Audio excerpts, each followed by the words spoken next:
Do anything from our 10 draws. Oh.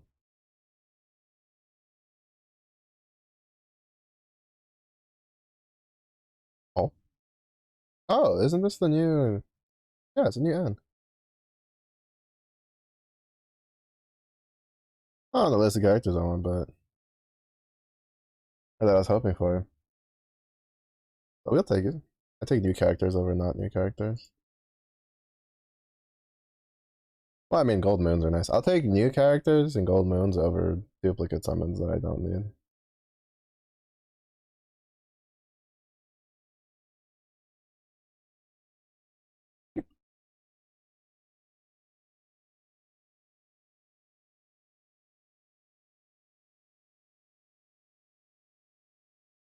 Yeah, the only characters... Oh, actually, he'd be nice. But the only characters I really care about is Regazzo. Also, I find it funny that they remade his dagger. The Crimson Fingers into Crimson Dagger. Would be like Regazzo. He'd be nice. He's a nice little like backline thing to play with. Talk about like non-grand characters. So him.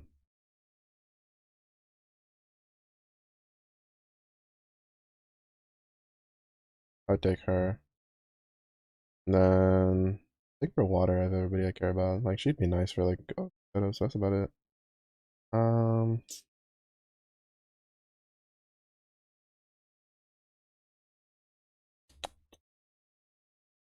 Mm,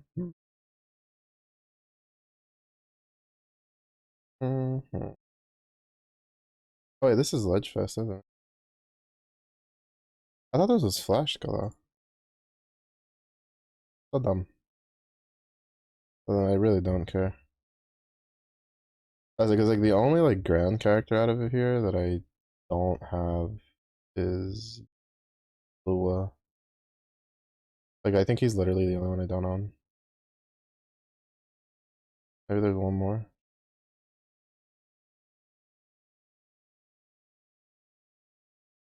I think there's no Golden Knight is Flash. Yeah, no, like there's only one character in Ledgefest I don't own, which is him. So it's just not worth barking on Ledgefest for me. That's why I'm gonna do a Flash Gala for Halloween. I hope for Halloween characters. Spark for Zeta. Zeta. But yeah, so the only ones I really care for is like Regazzo for sure. He'd be nice, but he's not like as nice to have as Regazzo. Um, her because it's Hecate. At least I own every version of her.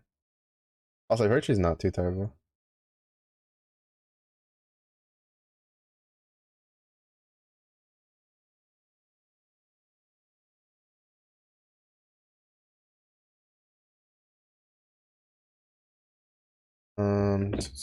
So those two would be nice, or those three would be nice.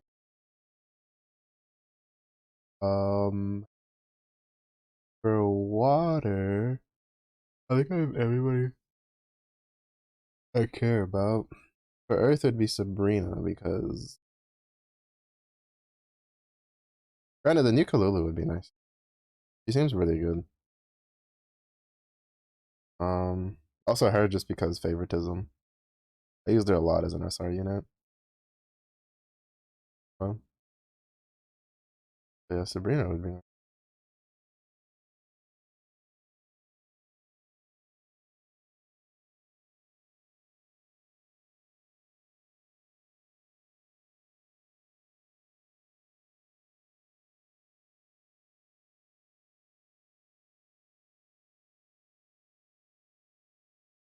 I think I've decided those two. I don't really care much for anybody.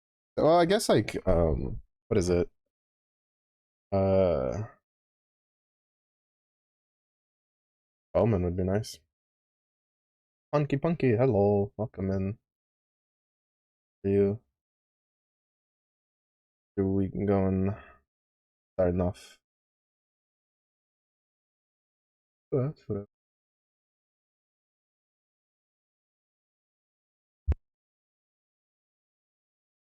Yeah, I think aside from that, I don't really want anybody else.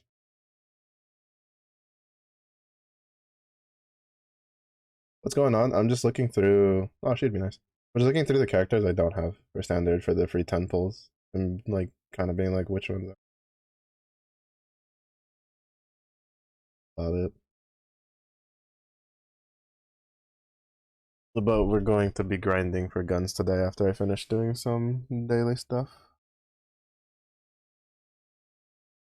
Oh wait, I need to. You. Click, click.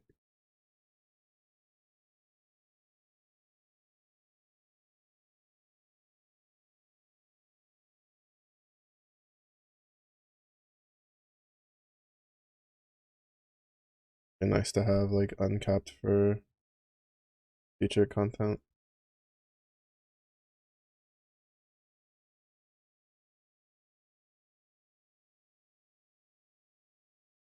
Let's see. Specific.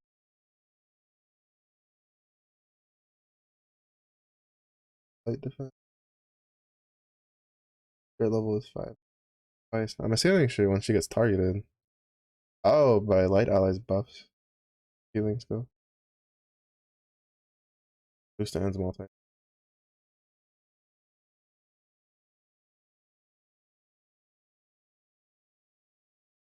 That I think. Yeah, yeah. That's actually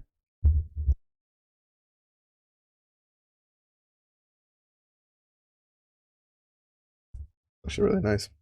And we're blessed 20% boost and 1 turn cut to divine spells.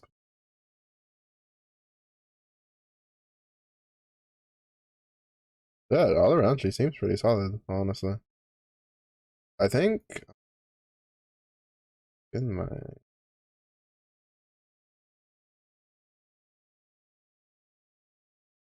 wait, do I even have a grid that uses ants for our team? He thinks not. Only really lose your own tough fights.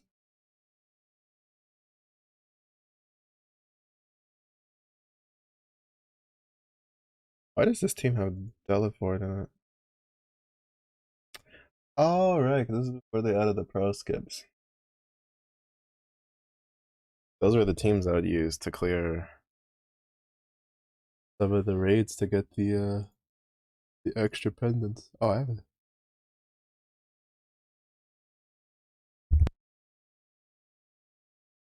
I didn't realize I had left nightmares. I'm glad they don't time out like they used to. But yeah, I'm gonna do some of these daily things, and we're probably gonna spend the rest of trying to get more guns and anima for that Celeste raid.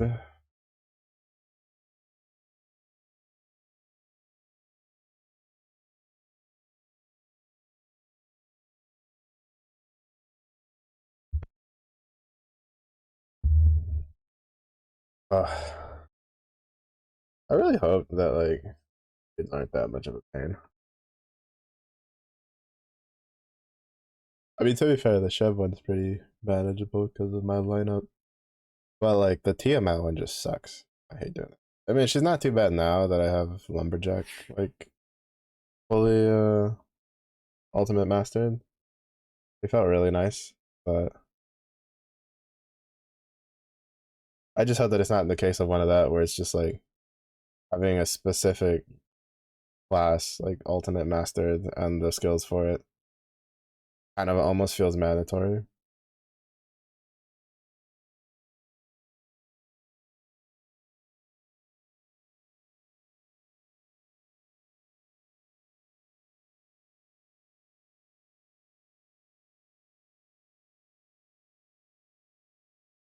I mean, to be fair, the real big problem is the fact that I didn't have mana diver set up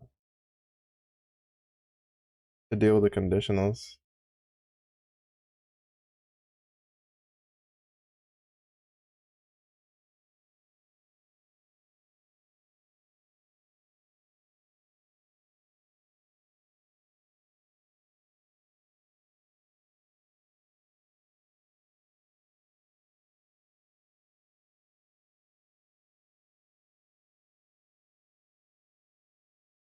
I don't know, like sometimes it thinks I'm moving my mouse when I'm, at least I don't think I am moving my mouse. But it keeps like moving the thing over. Like when I'm trying to do the fast click, so like move my it'll move the stuff to the side, even though I'm not actually moving my mouse at that time.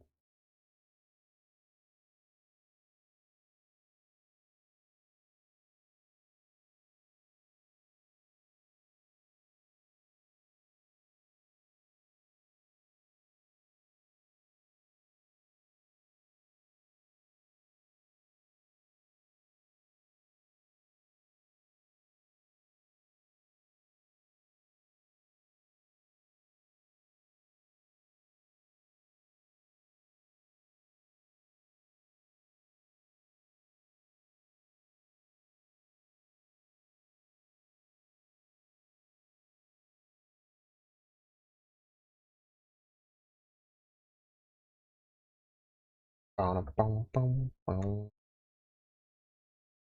I need to stop refreshing the back button so I can the double back. That's faster.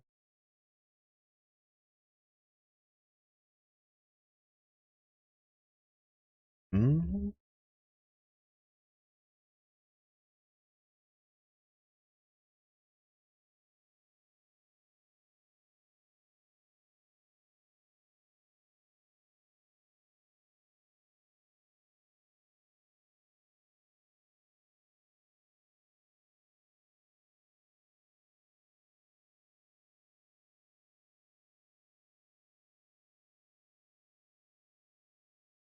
La la la.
I wonder when they're gonna do the Exu for Dark, like Exu Diablo. Like, I'm curious if they'll do it in this month or they'll do it like in June, like leading into Guild Wars.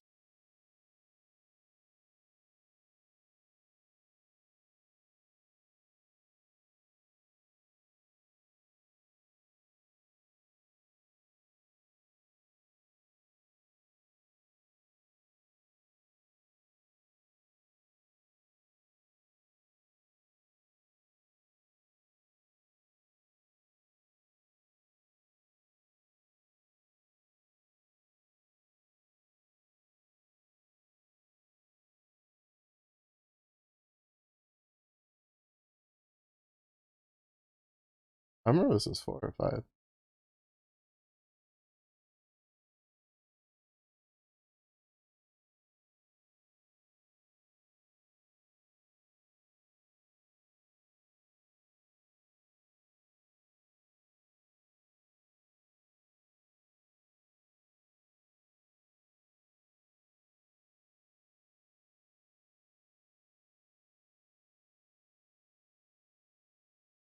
Mm-hmm.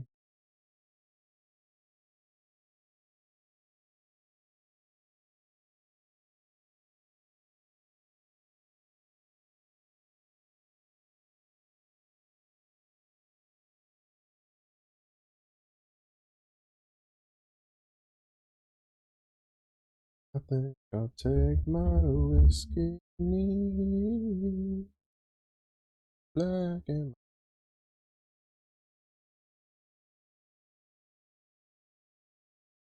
you're too sweet.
Black and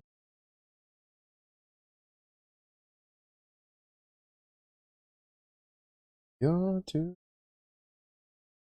I guess I can try to do the prize fight. I feel like I should be able to handle it. I don't know what the modifiers on it are though.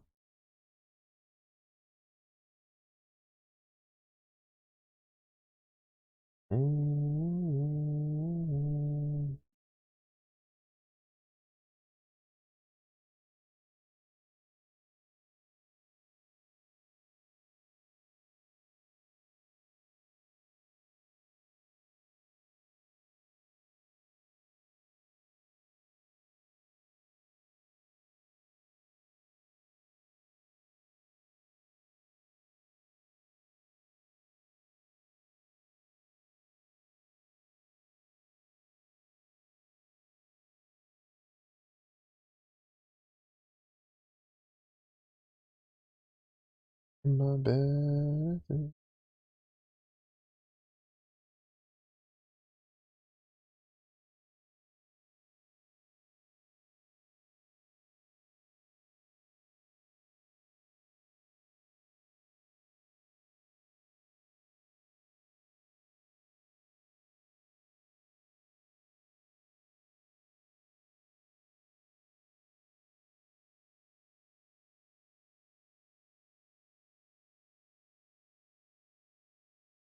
You've been telling me all night long.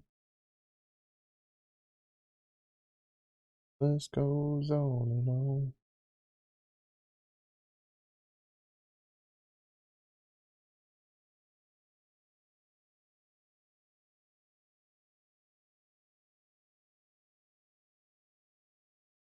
Comes the 2 to the 3 to the 4.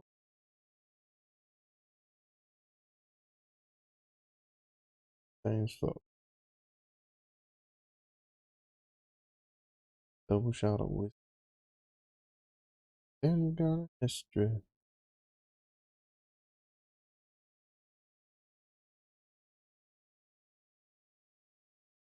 Oh, that's pretty easy. Bargain. Everybody at the bargain. Oh, shit. Hold up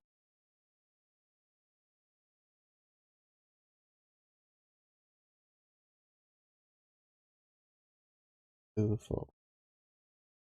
Round we need to dance for. Good luck. Double shot of whiskey. And you got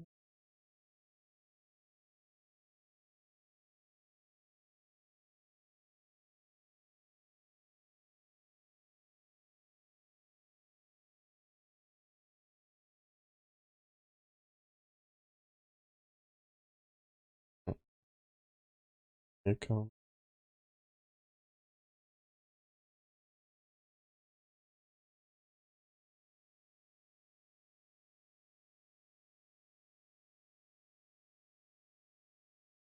Double shot.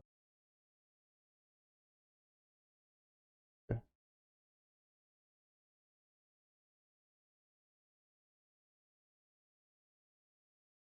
Double shot.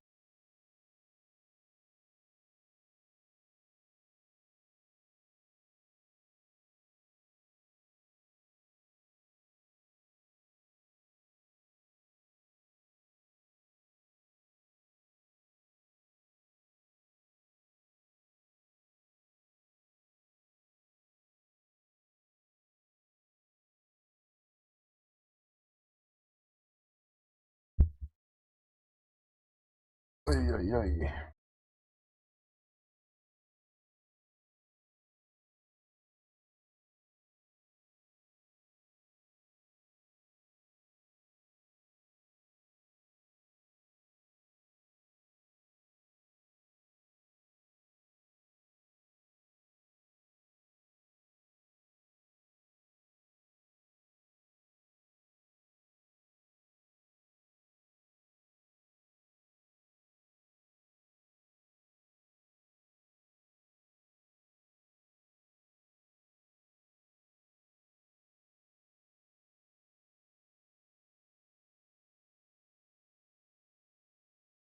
Whoop. Whoop.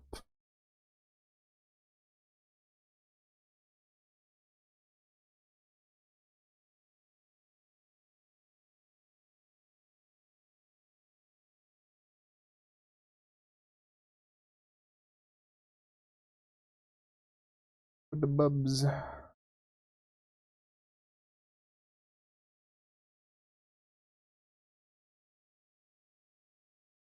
Hit her with the bubs. Bubs is such a good summon.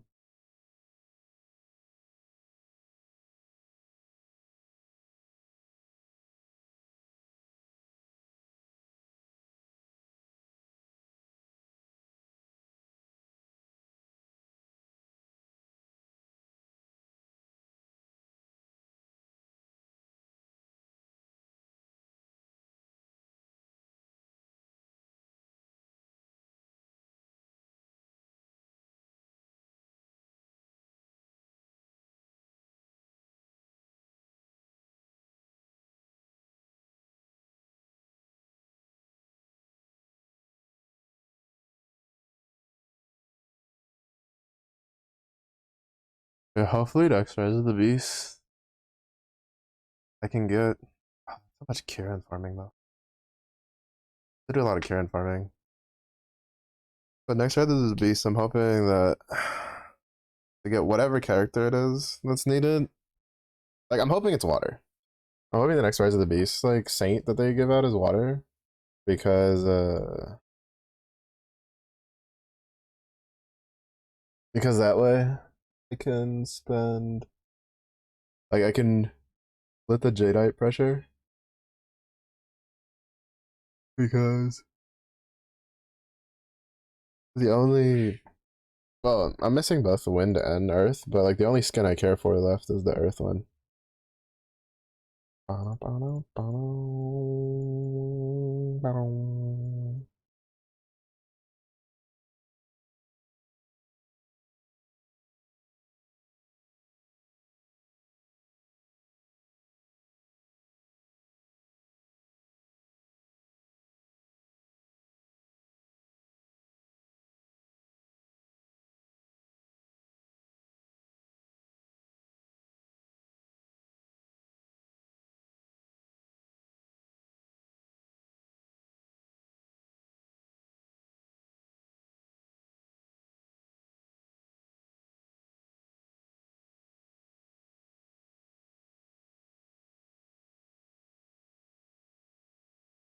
I need to do my best to keep her from getting the debuff.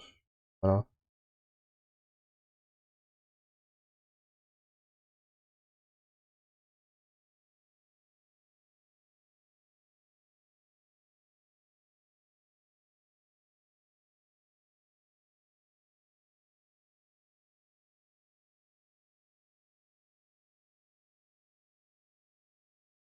Whoopa!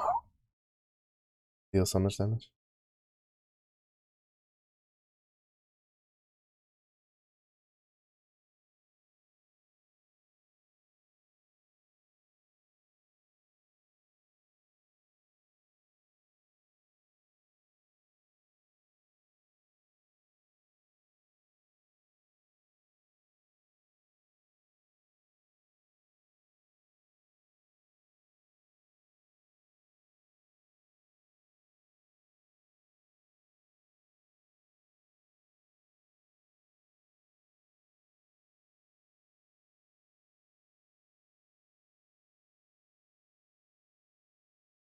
Fuck the buddy.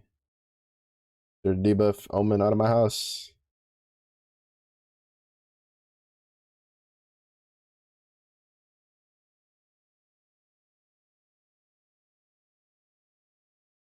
If it wasn't because I'm too lazy to make like a team specifically for Tough Nut, I would have like Summer Mandragora for my summon. Then I'd be all set between that and Vikala. Or not Vikala. Sandala. Sandala? I don't remember what their name. Little Tiger Twins.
But my stomach is not a big fan of that.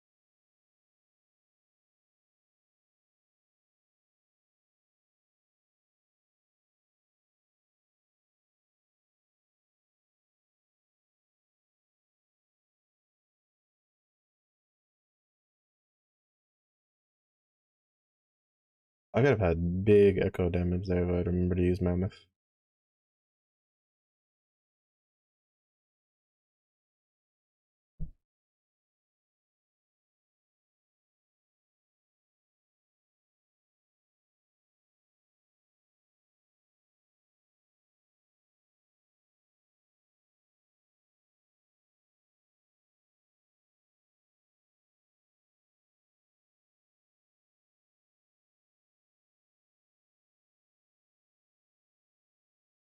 Oh shit, right. I forgot she has a mirror image. Oops.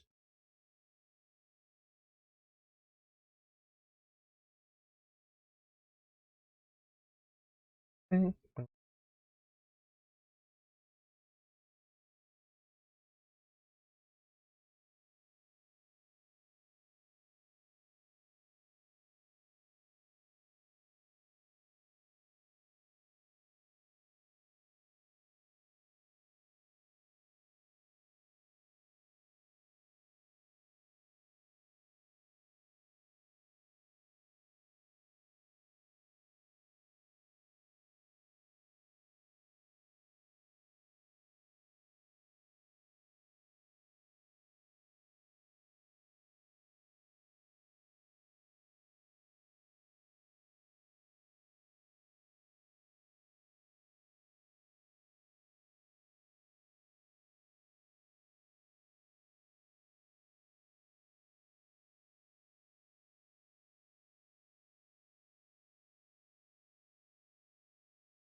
Getting close though. Thursday is the big day.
Suck it.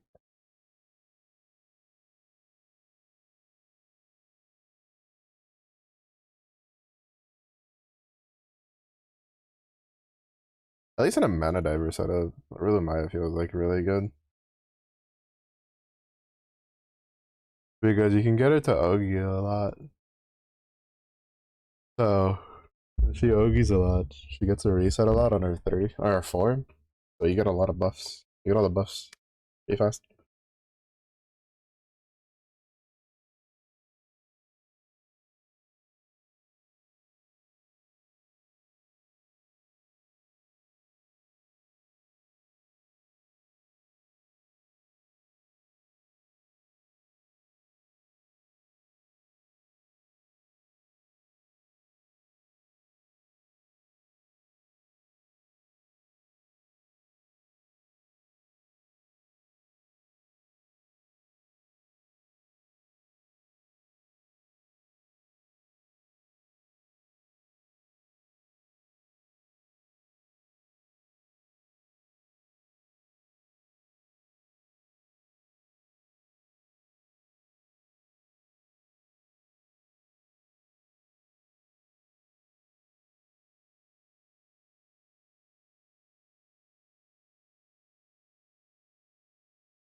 Let the echoes flow.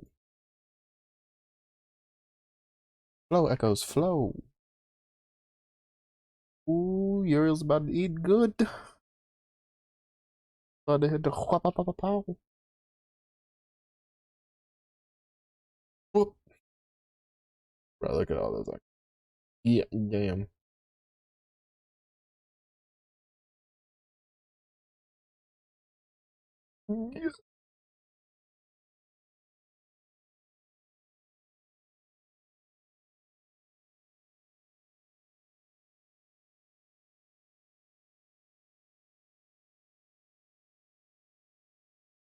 You have a PoE question? What's up, bud?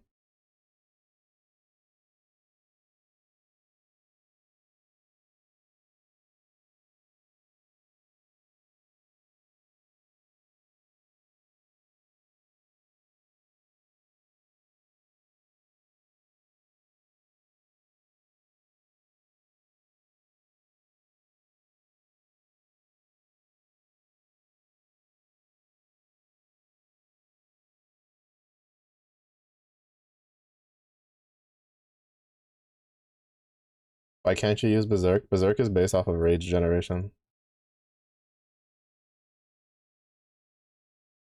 If you can't use Berserk, it's because you're not generating Rage. Or what's happening is it's turning on and then instantly turning off because you can't sustain it. There's a multitude of different ways. There's a pair of gloves now from Ubers that let you do it. Uh, there's masteries on the tree. I don't know too many of them. I'm only really aware of how to gain rage through melee builds, through axe melee builds, because there's a node for well, for axe and swords, for two-handed axe and two-handed swords. There's a node on the tree or a mastery that gives you rage. Um, Aside from that, I think there's a support gem potentially. Maybe I'm not too sure about that one. Or you play a Berserker. Those are the only ways I am currently aware of how to generate rage. Why? What build wants you to have Berserk?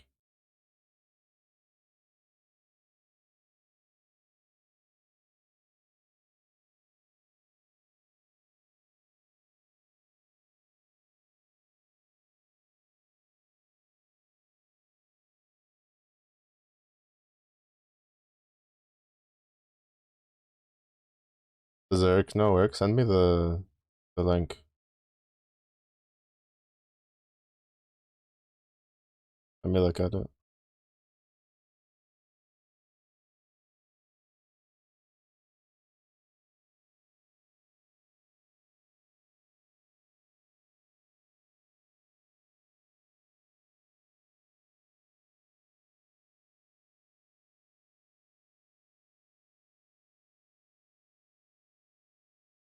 Oh, this one.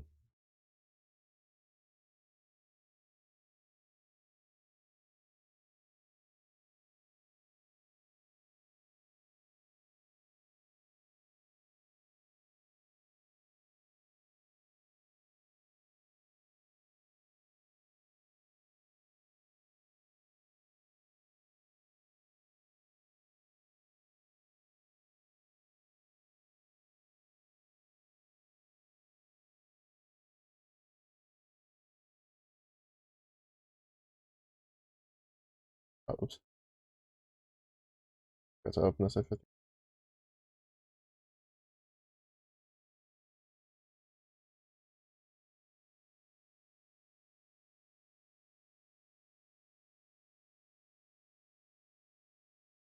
Still getting. Assuming it has to be one of the.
Oh, it's they're using Warlord's Mark. That's what it is. Warlord's Mark gives you rage.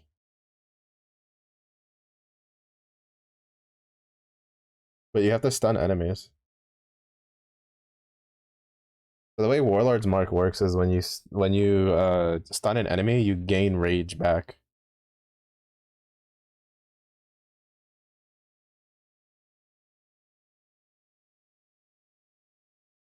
So they're using a Mana Forge setup to have it like uh cast like Frenzy of Onslaught, which is a transfigured gem, and then that's attached to cast on crit with life tap to Warlord's Mark things, and that's what's giving you rage.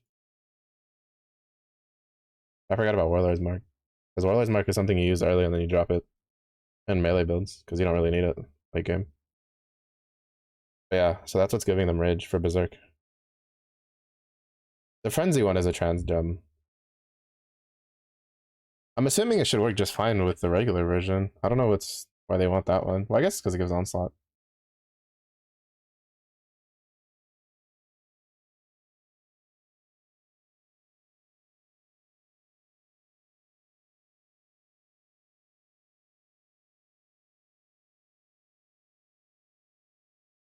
Yeah. Oh, that's what it's doing. Basically, so they're doing this weird this tech so basically what they're doing. Also, this build looks expensive as shit. But what they're doing is they're using Blood Rage, which when you kill things gives you frenzy charges, and then they're using Frenzy of Onslaught to consume the frenzy charges to gain onslaught and a bunch of extra damage, and then life, and then having it cast the stuff for you.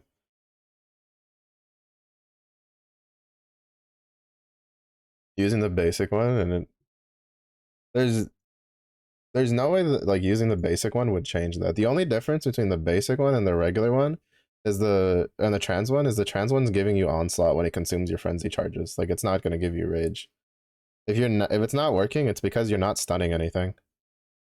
The Warlord's Mark isn't giving you rage.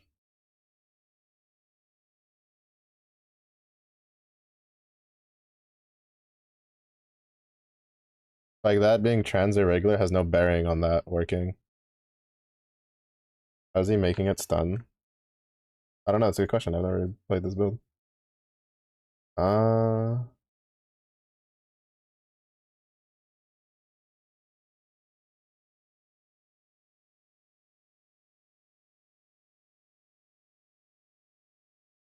Storm Rain maybe. I don't know what half of these skill gems do.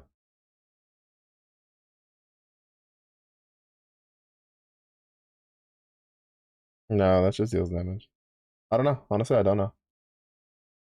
All I can tell you is that if you're not stunning, you're not getting any rage from Warlord's Mark.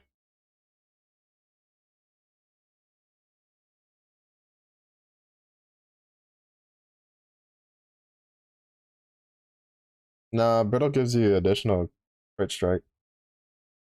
I'm assuming what's happening is that like I'm assuming freeze counts as a stun. And so what it probably means is you're not freezing anything. So it's not stunning. So it's not giving you Warlord's Mark Rage.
Oh, but it's not freeze then.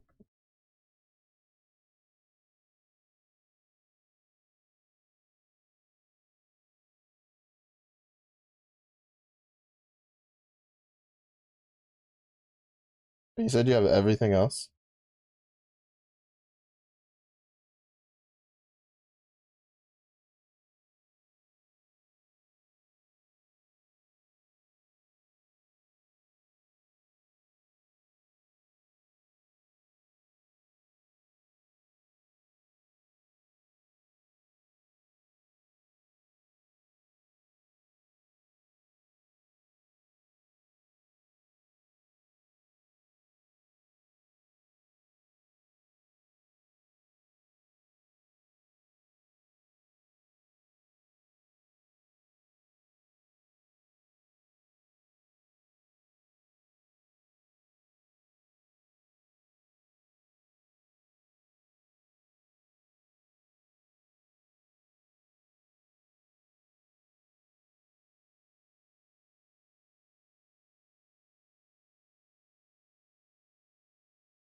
The corrupted blood gem is whatever.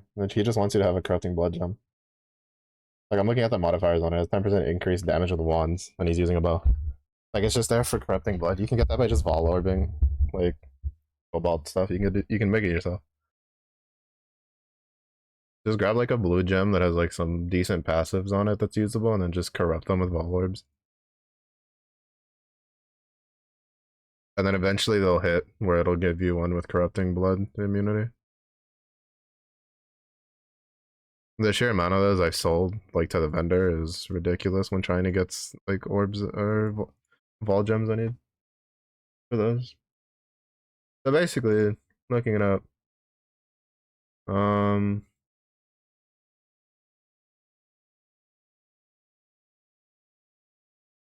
I don't know why it's not working because at least according to a quick little like search, since you can't chill as long as you have the suffering thing. From what it's saying, as long as you have that interrogation cluster jewel that gives you secrets of suffering, basically you should be dealing a shit ton of damage, stunning them, killing them, and then that's supposed to give you a bunch of rage. From what I understand.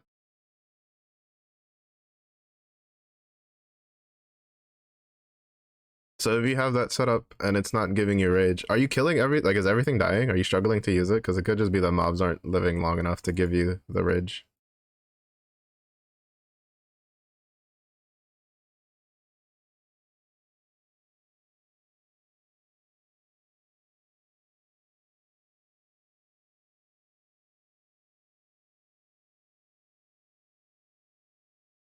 Well, no, that's what I'm asking. Like you said, it's not working, but I'm asking you, like, if you're running it in a map, like, how does it feel? Is it killing everything around you? Yeah, if you kill something before you stun it, it doesn't give you the stun rage. Like,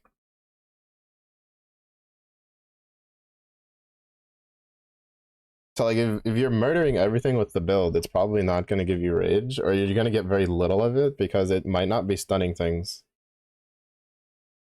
So it's probably it might just be a case of you running on lower maps. I don't know too much. To be honest, I don't know the intricacies of Warlord's Mark all that well because I usually use it on melee builds that have built-in stun, and then usually you drop it once you get the axe mastery or the two-handed mastery that gives you a rage, one rage per hit.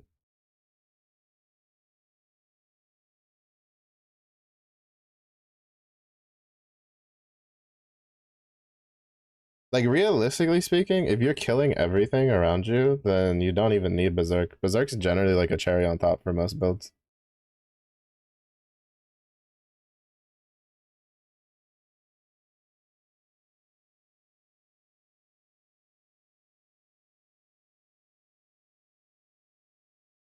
But all I can tell you, yeah, no, it's using the elemental hit. That's for mapping.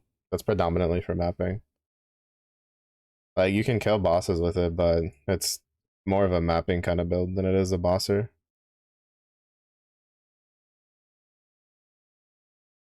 from what I've been hearing. Granted, though, it's interesting to see a bow setup because I've been seeing a lot of people use it with a wand instead. But all I can tell you is the reason you're not generating rage is specifically because you're not stunning anything with a warlord's mark, which is the biggest reason you're using warlord's mark.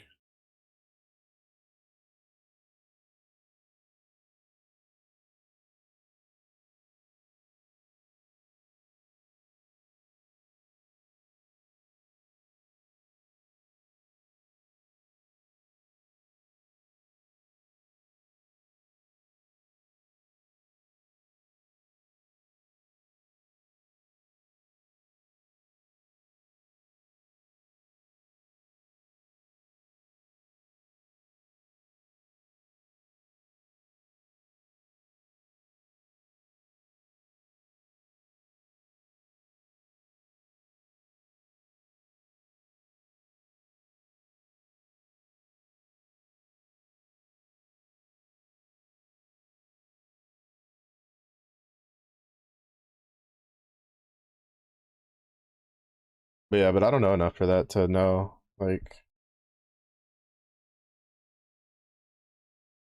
shot counts to rage. If that's what it counts to, then it means you're not critting enough to shock things.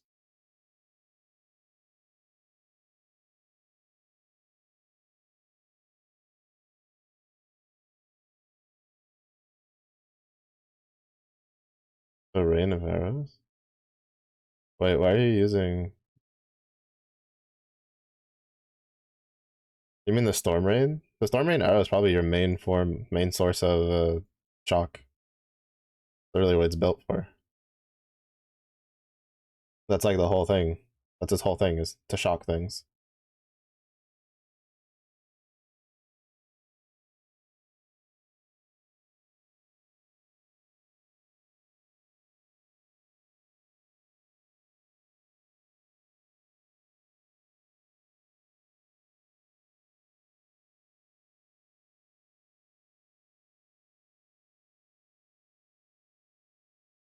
Like if that's killing them, like it's fine. Like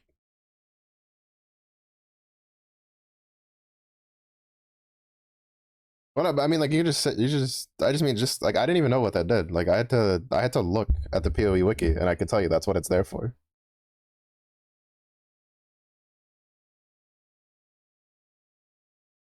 Like I don't know Boscos. I don't play Boscos.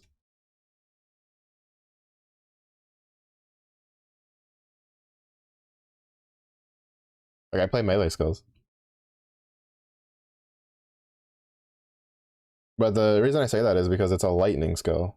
So if that crits, it shocks. So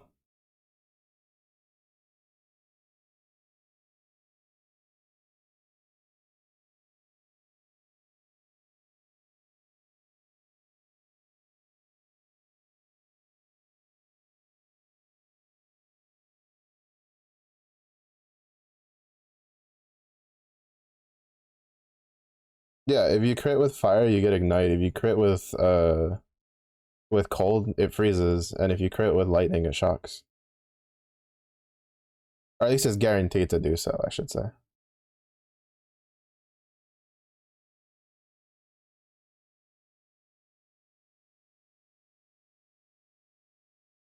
Which is why generally when you go an ailment build, the outside of some builds, usually most of them have some sort of like crit involved. Yeah. To be fair, that's a lesser known. The game doesn't do a very good job of explaining that. The only reason I know that is because of fire melee skills that I've done that use ignite.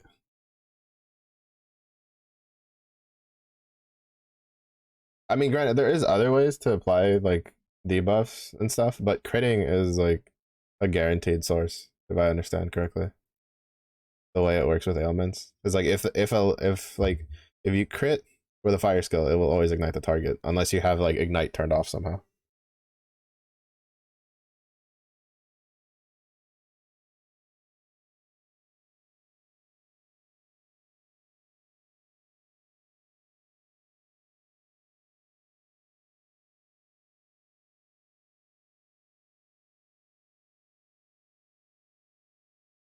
Which is why a lot of times like elemental builds in general that like you can there's this is the reason why a lot of Inquisitor builds use elemental attacks, because Inquisitors have a mastery ascendancy passive that makes it so their crits ignore uh resistances.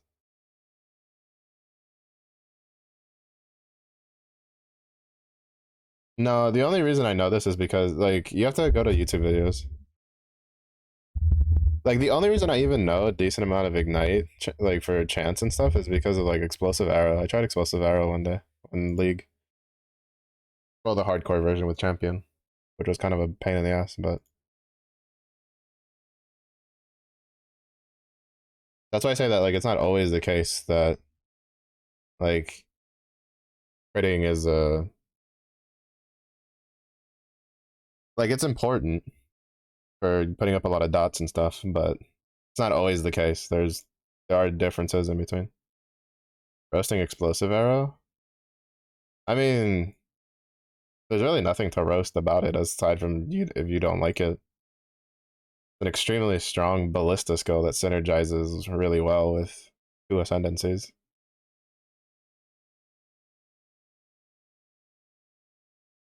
Like if he's roasting it, it's just because he just doesn't like it. It's like he either just doesn't like the playstyle or whatever. Because it is a little bit finicky, like how you have to deal with it.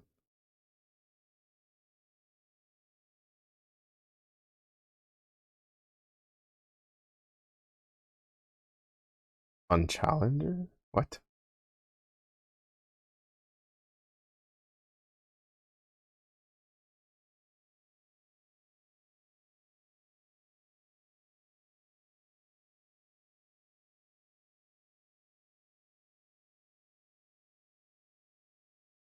I mean Marauder.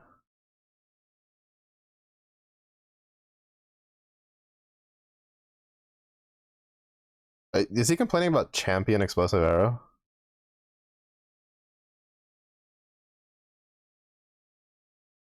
If he's complaining about champion explosive arrow, then either he doesn't play hardcore or he's just dumb. And considering it's a guy roasting it, I'm gonna slide onto the side of the right. Because basically the way it works is you generally play explosive arrow on champion if you're playing in hardcore, or you play it on elementalist if you play in softcore.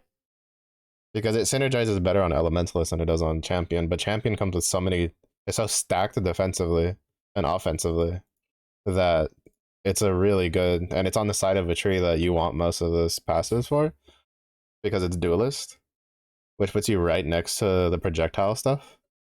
It's particularly strong. Like I've played it, it's strong. I fucked it up a little bit because like it's a pain in the ass for sockets because you have to basically it wants like everything off colored, so it's kind of a pain. But it's not horrible on champion. He's just bad.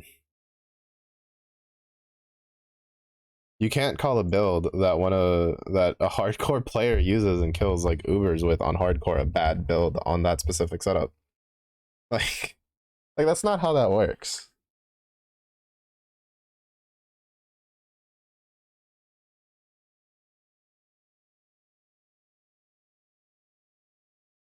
Like, is it a bit finicky and there's like a couple of intricacies in it that you have to deal with? Yeah, it's a bit of a pain, I'll say. But horrible on champion? Like, bro, you can literally do almost any class on champion because it's so fucking strong right now. It's like one of the strongest ascendancies.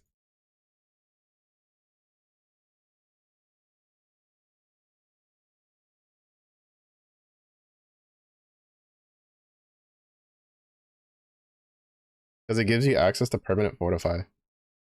That then also gives you like a shit ton of like there's a lot of people that roast it because like Zizaran plays it all the fucking time. Even though I think this league he like started with it but then swapped to Archmage and stuff.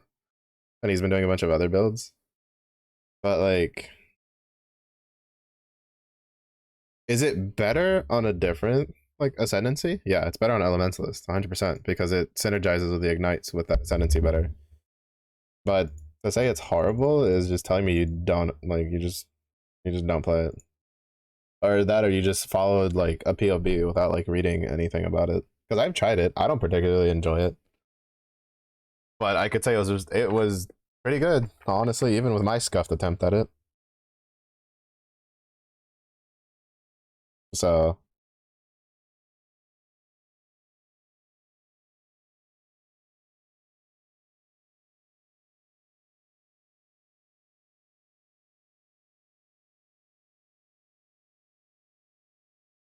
oh, if it's Zizaran, then he knows what he's talking. Like Zizaran's right. It is. It's not like the best on.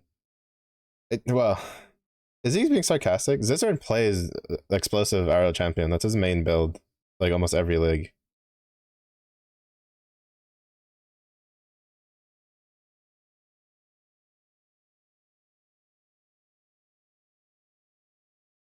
Like that's what he plays. That's what people make fun of him for because almost every single league start that he does is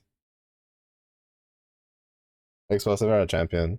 Like, is it the best thing to play explosive arrow like ballista on? No, not really. Aside from the defensive, champion doesn't really bring anything to the table that wouldn't do better in other classes. But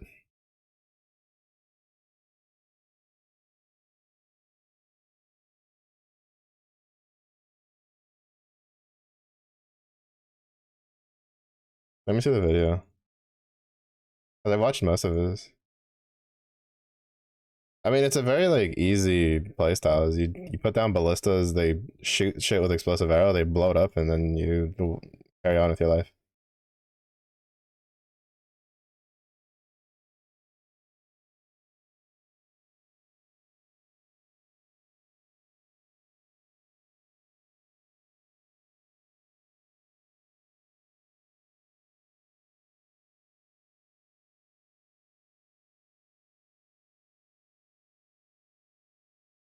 Like if it's Zizarin and he's being serious, then I'm curious to see what it is. Uh, he basically league starts at almost every league. It's kind of what he's been known for at this point. Like he is the explosive arrow champion guy.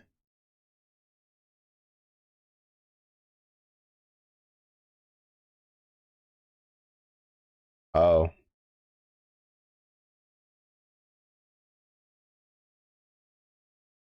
one of those videos.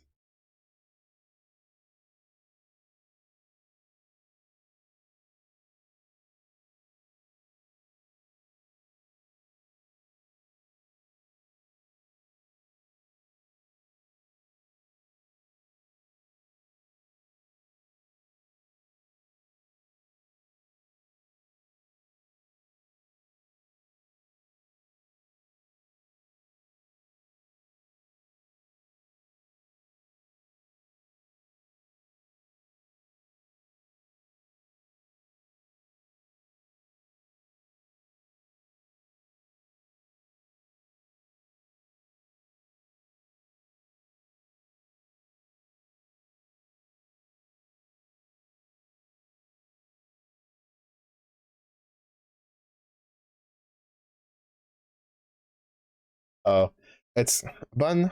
What does it say in the bottom left hand corner of the video?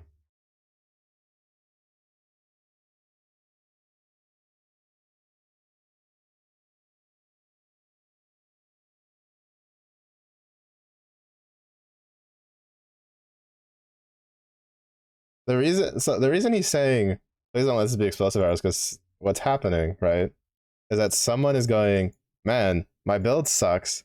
It doesn't do any damage and you die quickly. And he's saying, please don't be explosive arrow because he knows they're trolling. Because that, like that whole setup is wrong.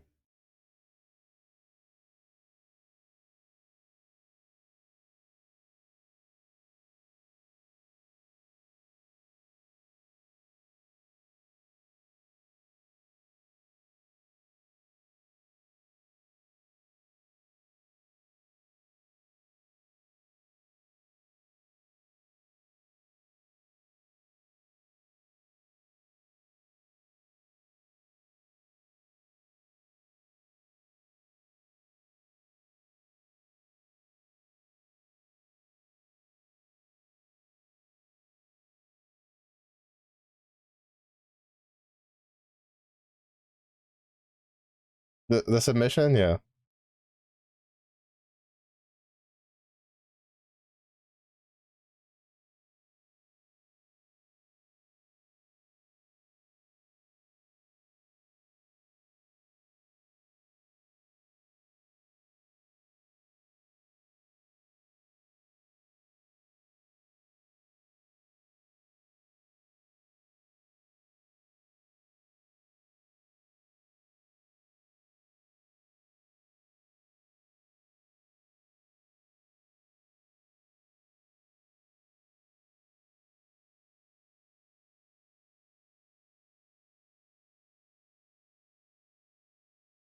Yeah, he's not roasting the explosive arrow build. Like you're kind of misunderstanding what he's doing, but he's roasting the guy because he's completely built the build wrong. Like that's what's happening. Because like for instance, if you play explosive arrow, you already know that citadel bows. That's not what you use. You don't use it. You use thicket or grove builds bows, and even though I think now it's like thicket bows because you don't care about the damage. It's attack speed is what you want. Like he's not going like, oh, he's so dumb for doing explosive arrow on champion. He's saying he's dumb for the way he's built the character. Because he even proceeds to then say immediately after, he's like, it's so written out in the guide that I don't know how to help you. Like, because Zizarin's like main guide that he's known for is explosive arrow champion. Like he's not saying that explosive arrow champion is bad. He's saying this guy's specifically built explosive arrow champion makes him want to like cry, basically. That's why I was so confused when you were saying it was bad, because I'm like, that's his main build. That's like what he plays every league.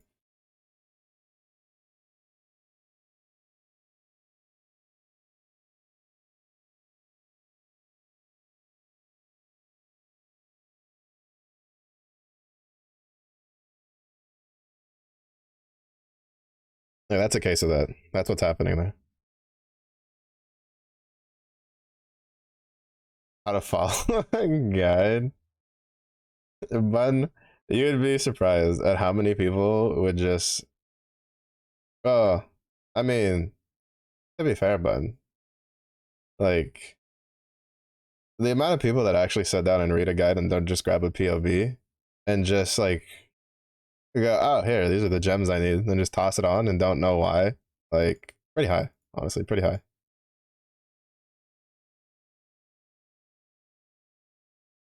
Like, that's a pretty common problem.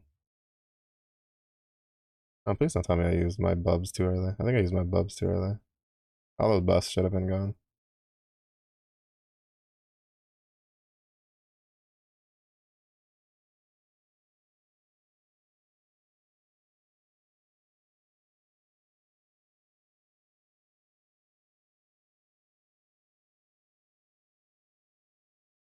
But I have a feeling that's someone who's doing a bit.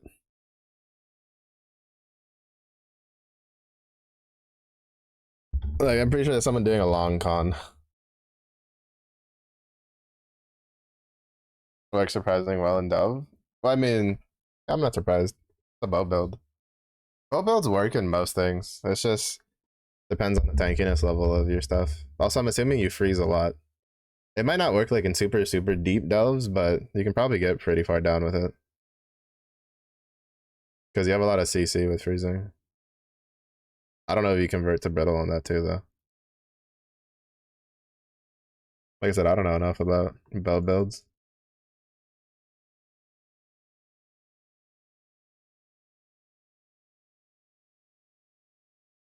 Also, I've been spending all league trying to fucking get a specific vol gem for a build that I wanted to try, and I've been volleying every single fucking Viridian jewel I can get, and I just haven't been able to get it in shambles. And now I just don't care enough to play this league, so like I've literally gotten every single like Viridian vol jewel possible except for that one. That's literally been the only one I haven't been able to get. I think I've dumped like probably 80 balls jewel vault orbs into it at this point. Because I had like 40 at some point, and then I just dumped all of them into trying to get Viridian jewels set up, and then basically used all of those. And then every time I get to like 20, I'll use like 10 at a time, and I've done that like 4 or 5 times.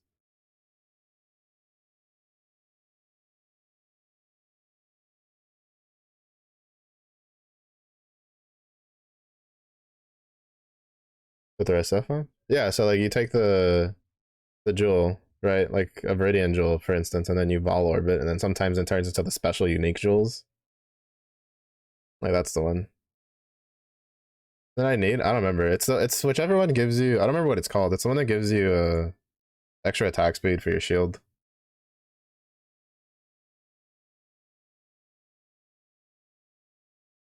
But like I'm not making another build this league.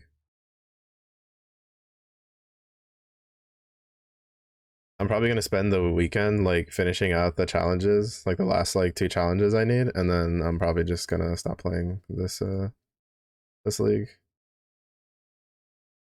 Guns. Oh, guns, por favor. Oh, I forgot to put my copium drops on. I can do that for the last like 2 hours.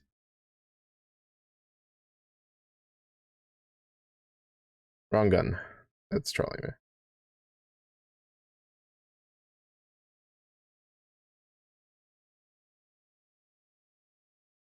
Wait. Platinum.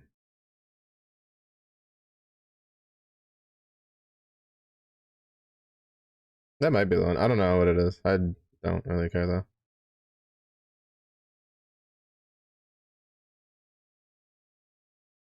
I'm just gonna finish out the last like 2 challenges and then call it good for this league.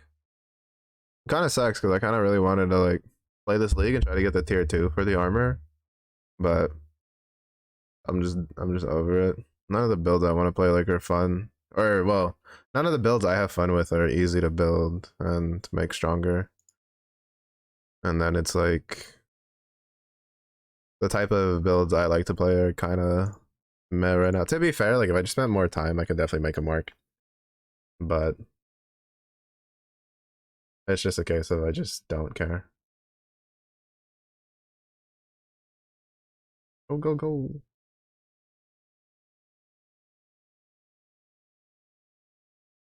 Okay, bows. I mean, I have a bow build. It's the Bama one, the one that I do for Necro.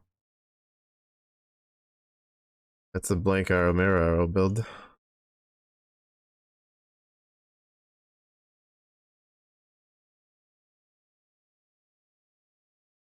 And it does its things just fine. It's just I don't want to play it. Like I want to play what I like to play. And my current attempts at getting them up and running, like, have just been hitting a wall because their lantern luck is really shitty because they keep getting like really bad mods on them.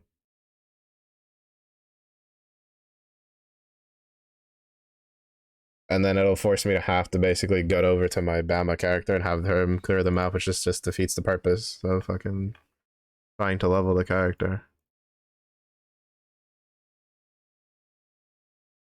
No fun. I mean, it's just not a playstyle I enjoy. It was good. It was strong. I I could probably get my other watchstone from it too if I wanted. The one from Searing Exarch, but I just don't care enough. Like I personally don't like this league. Personally. The only thing I liked from this league was all flame members.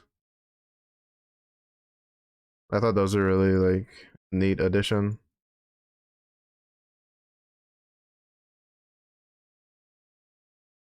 Like being able to put like breach monsters on my map so I could get like breach splinters and stuff without having to actually like invest into breach, especially considering the fact that breach is actually a little bit of a pain to farm on a lot of builds because of the way the mechanic itself works. So it was really nice to have another way to get splinters.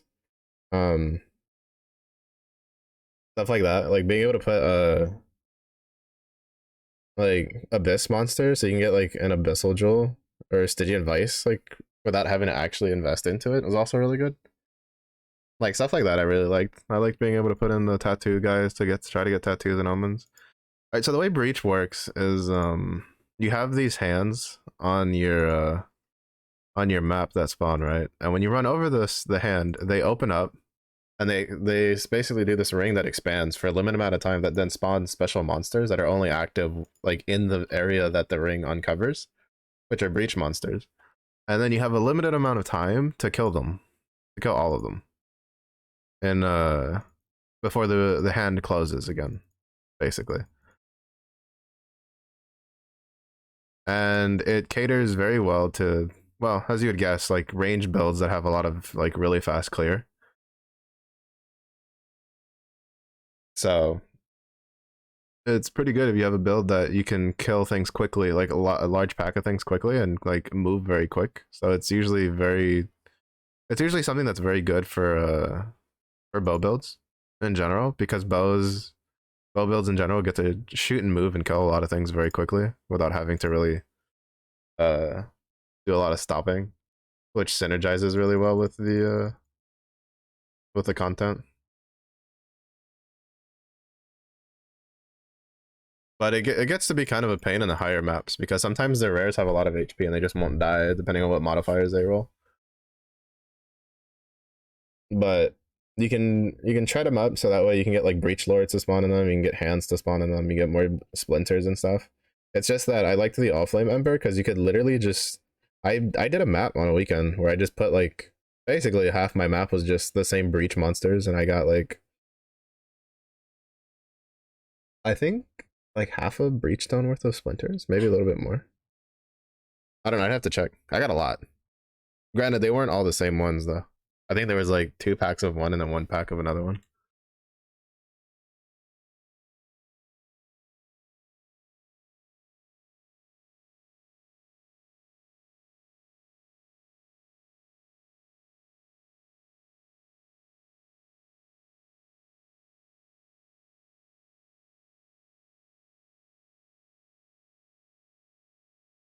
What's up, Zelyric? Welcome in.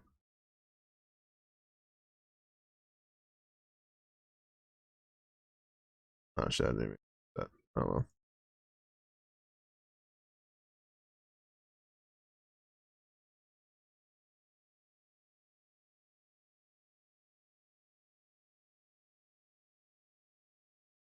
I mean, it's really easy to just try it. Like, if you haven't used it, you probably have a free craft of it on your map device. So whenever you just do a map, just take the breach craft and then just run over the hand that spawns, and then you can get a feel for it. It's just, I will say, probably do it on something like Strand. You don't want to do it in maps that aren't open. It's pretty shit in maps that aren't really open.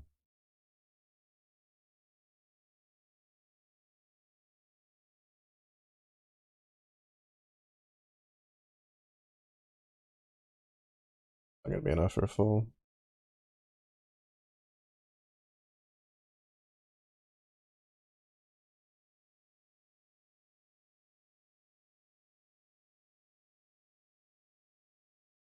Yeah, Strand is one of the really good maps.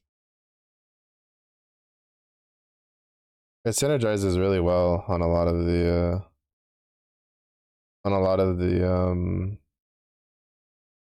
like a lot of the mechanics. Like, it's really good for Legion. It's really good for Breach. It's also really fast because you don't have to, like, you know, kind of weave around all the different things.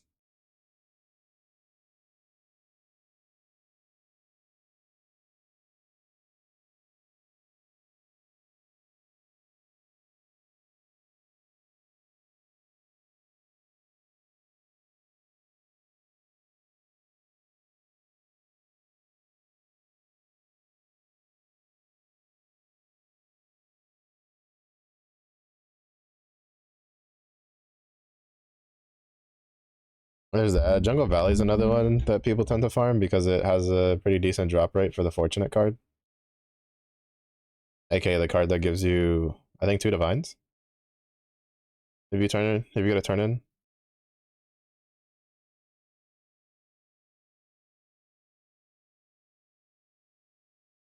On guns. I need 2 more, please and thank you. Yeah, certain. Well, it's not necessarily certain like have better drop rates. There's certain cards that only drop in certain map biomes. So, like, for instance, the Fortunate requires to drop, like, requires to be. I mean, well, in some cases there is. Like, for instance, the usually if you do one of the quote unquote labyrinth Emperor Plaza maps, that's like kind of like the, you know, the map layouts that look very similar to like the lab, and has like the that one lady as like the boss. Uh, they have a pretty high chance at dropping certain things, like the what is it? That one that gives you like random currency, stuff like that. There is a specific map that has a pretty high chance of giving you a porcupine, which is a really good bow starter for a lot of builds. Um, Porcupine. It gives you a 6 link bow, basically a 6 link grove bow. I'm saying specifically, but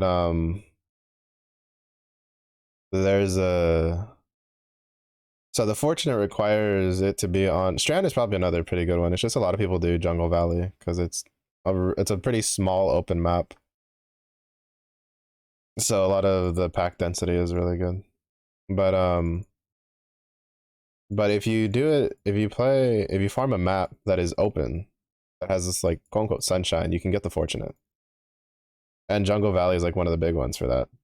Uh, and then if you play a map that has like a lot of like shadows and coverings, you get 3 faces in the dark. Like, that's where those spawn. What is it? The reason people run that one cathedral map is because it has a really high chance for the Mage Blood card to drop, which, I mean, quotations around really high chance. It's a higher chance than most of the other maps. Phantasmagoria, I'm thinking, is the one for Taste of Hate. You have a pretty high chance to get the cards for a Taste of Hate, or even just get a Taste of Hate to drop like off the rip. Yeah, stuff like that. So there's a couple little nuanced ones here and there.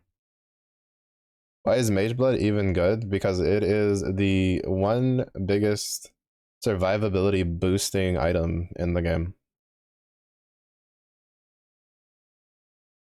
AKA, it uses your flasks for you, and you can have like permanent flask uptime, and it just completely like puts the survivability of your character through the roof once you have your flasks set up.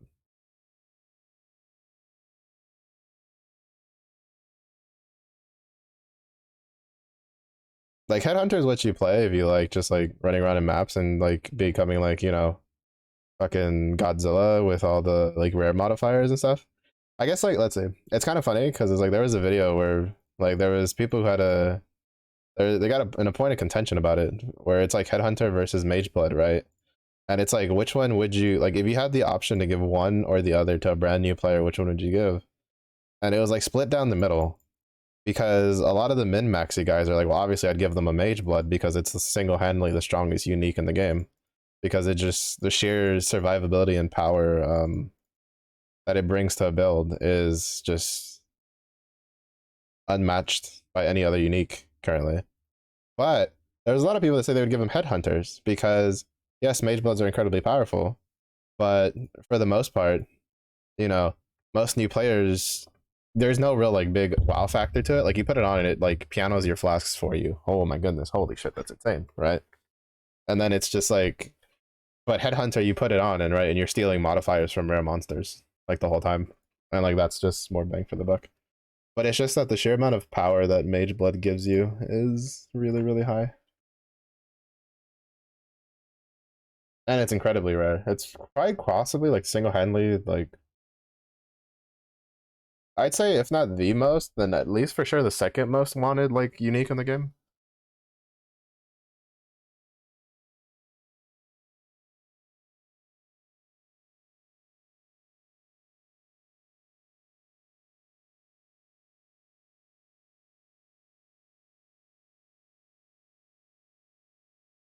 But you basically have permanent flask uptime.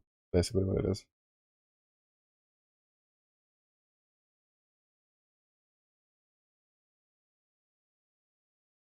Yeah, Headhunter is definitely the one that people are just like it's more fun to use because it's more visually impactful. It you know, you feel like you can directly see the power that you get as you're like murdering rares around you, stuff like that. It does make mapping incredibly easy because you have so many rares. Like because Headhunter is basically it's a mapping unique, right? Like you're not gonna use Headhunter killing bosses. You don't have rares in there with modifiers to kill, right? You're fighting like unique bosses. But for Mage Blood, like I mean, there's a reason why almost every single top end build that's running like T17s uses a Mage Blood because it just makes your character incomparably tanky.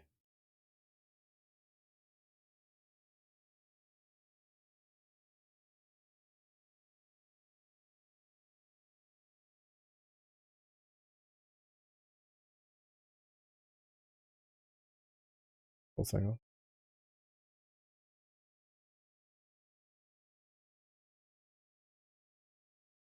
But Headhunter is definitely the more like for fun one, and probably the one you get the most use out of if you're not doing tier 17 maps.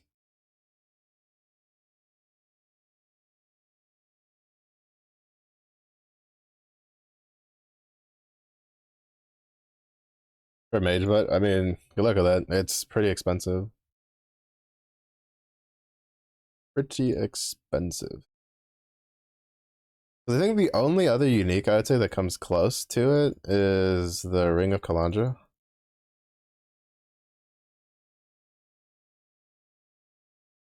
Because with the Ring of Kalandra, you only have to craft one really, really fucking overpowered ring, and then you can just put that on, and now you have two rings. Because it duplicates the other ring effect. But a lot of times you see those two used in conjunction, Mage Blood and Ring of Kalandra. On like the super high-end min-maxi builds.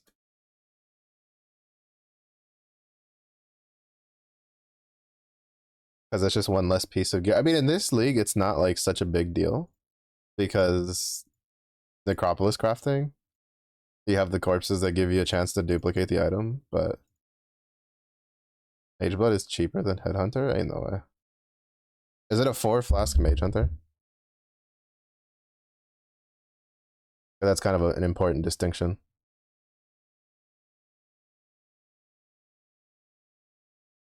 Because it can roll between 2 to 4 on the modifier for the flasks that it has affected on you.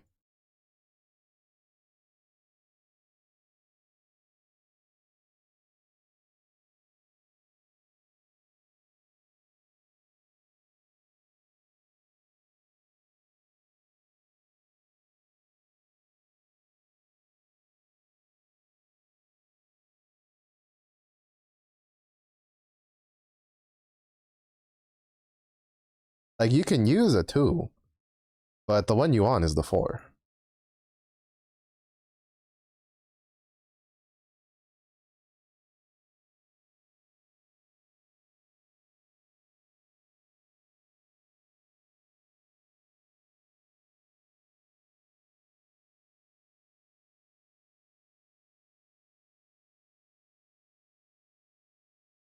$25 div. Alright, yeah. I mean that's still cheap, to be honest, compared to what I've seen it get up to. I think before these last 2 leagues, like headhunters were like well over 100 div, like for a while. They usually drop a bit in price, like as the league progresses, because as more people get them, the cheaper they are. But like due to these last 2 leagues and the farming strats, it's made like mage bloods and headhunters significantly cheaper than they used to be.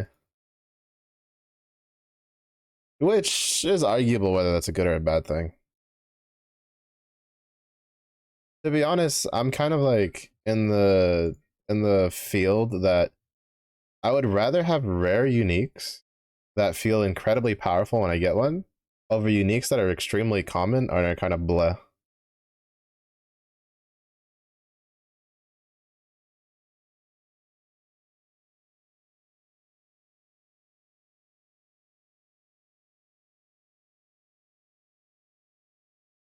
Last one up in price, nearly 100% more. You're welcome.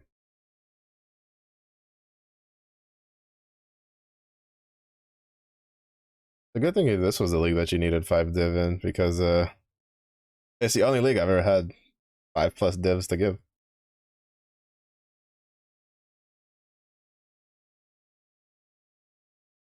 Yeah, because I don't trade. So if I don't naturally get it, then I don't uh I don't have it.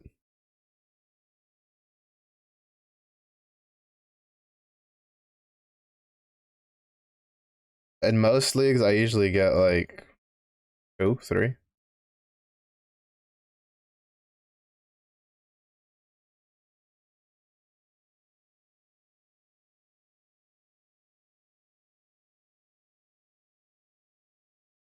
No, I don't even mean like trade. I mean like item wise and stuff like that. But to be fair, this league kind of skews it a bit because of the div orb devoted mod, which I have never gotten. I think that's like the only devoted mod I have yet to get is that one.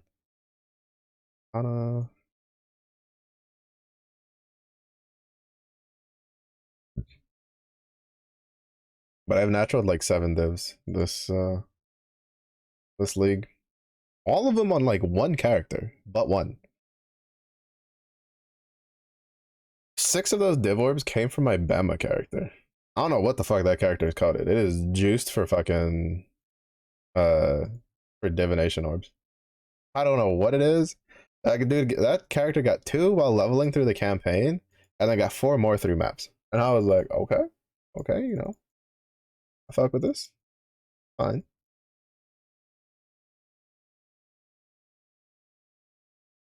Like if I was a trade person, I would have been overjoyed that those 2 during campaign because the character would have been juiced. But I don't give a shit about trade. The only trade I care about is like trading with friends. So I don't really care about anything. Mostly because I just don't like the way PoE has trade set up. Like some people say it's arguable that the fact that it's even a thing like is cool, but I dislike enormously having to go outside of a game to do something inside of a game. I dislike having to go outside of a game to learn about stuff, depending on like the level of like intricacy involved. Like if it's like extremely complicated things, I acceptable, passable, fine.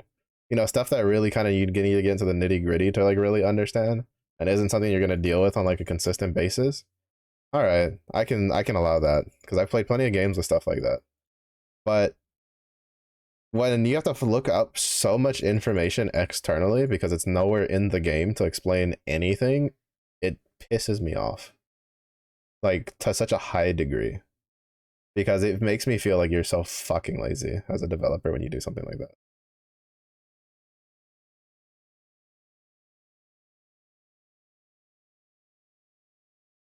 And it's just like I can't. And there's a lot of developers that they try to do their best to fix it. Like for instance, WoW got a lot of flack for that because like one of the biggest reasons Wowhead rose to such prominence is specifically because of the fact that there was no in-game way to search up like drops and stuff like that, like in-game for the longest time. So Wowhead being like the official wiki was really that's how it like rose to prominence because they just didn't have that in World of Warcraft. And unlike a lot of developers, instead of them being, well, there's a wiki, so why the fuck would we do that extra work? World of Warcraft was like, you know what? I think they did it like in conjunction with some of the older raid stuff with the Wowhead like team to kind of like make sure everything was set up properly. And they put a journal in game. Now, did the journal solve all the problems? Not really. But like, you know, they tried. They did their best. It got better and better over time. So, you know, I can't really hold it against them. There's a lot of things I can hold against the World of Warcraft like development team. That's not one of them. Uh but Path of Exile, almost so much information is just not told to you in the game, even with the tips and stuff. Like just not explained in game. And then to double down on it, they go, well, we don't want to introduce an auction house, but you know what we will do? We'll introduce a website that's basically an auction house that uses stash tabs, by the way. Um, to then give you a pre-written whisper that you can then whisper somebody in game, or actually, if I'm mistaken, the game it'll even do it for you, like from the website. Like you don't even actually have to like copy it over. I usually do because it's weird. I don't like shit like that does, you know, stuff like that. To then go to this guy's hideout, trade the item, and then leave. Like what? How does that make any fucking sense? Like, how are you okay with this? Like I could understand if it was like a stopgap measure, and you're like, hey, look, you know, well, we're gonna try to like implement something in game that you can use to kind of you know get that stuff going. And I'd be like, okay, you know what, that's fine. You know, it's a temporary thing, and it's you know eventually. But no, that's their trade. That's their permanent state of their trade. Is you have to go outside of the game to then go back inside of the game to do the trading. And I'm just like, why? Like, it's basically the auction house of any other game, but just with more steps. Like, it annoys the shit out of me. And to be honest, that's just a stance because they've said I don't remember like if it's still a stance they have. I remember it was a stance they had a long time ago when people asked about it, about like doing like an in-house like trading system, like of at least being able to like list your like being able to peruse the items in game and then contact the people through the board requesting a thing. And they were like, no, because it ruins the sociability of Path of Exile. I'm like, what fucking sociability? I go offsite to copy and paste a pre-written message on site to then go to this dude, give him the shit, get my shit, say thank you, and then leave. Like, what? What sociability? Like, are there stories of people like, oh yeah, you know, I met a dude, he was really nice, and you know, we became friends. Yeah, but like, that's what, like a 0.01% of the people that interact with trade. Because like, for instance, my experience with trade hasn't been stellar. The amount of times I've been trying to trade for an item I need that isn't exactly a particularly expensive unique, and I'm just trying to like get it, and I'm like just messaging people for like 30 minutes straight, and nobody's responding because the item's not worth them stopping what they're doing. Meanwhile, I can't continue what I'm doing because then if I decide to go mapping and someone responds to me, then I have to stop what like it's just it's like it's just like why? Just why? Need a dance floor. Oh my good lord. Like if there's like actually like to be honest, because like I was thinking about it the other day, right? Because I was like, man, like what is the problem with an auction house? Like I honestly think the main reason they're avoiding the auction house is because of Diablo 3. When Diablo 3 launched with the real money auction house, like I think they like avoided it like the play because of like PR. And then it kind of just stuck. They kind of just never wanted to go back like on it. Supposedly they're doing something PoE too. At least that's what I've heard. Or at least that's what they've alluded to in some of the interviews. We'll see how like how that pans out. Here comes the 2 to the 3 to the 4.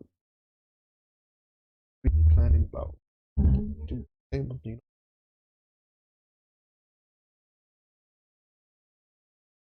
But it's just like, bruh. I honestly like. Well, it's because like it's like as someone who's played MMOs for like well over 20 years, I'm like an auction house system does not kill the trade scene because as someone who's played like plenty of MMOs extensively, if there's one channel that is always fucking popping off, it's the trade channel. Always, always got fuckers in there trying to sell and trade stuff all the time. Doesn't matter. There's an auction house because a lot of times that's an easier way to move things. Like goodness. Versus Ending, there's news and it's open beta. Nice. Did they give a date and whether like progression transfers? And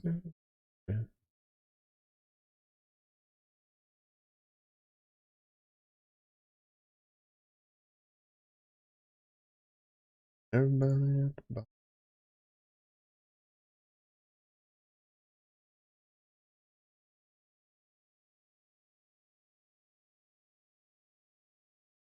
They'll release it mid this year. I mean, that's still.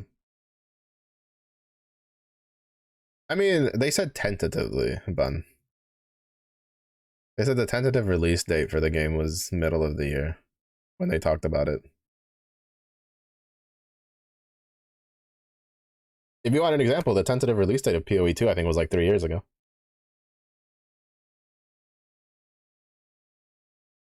Or some shit like that.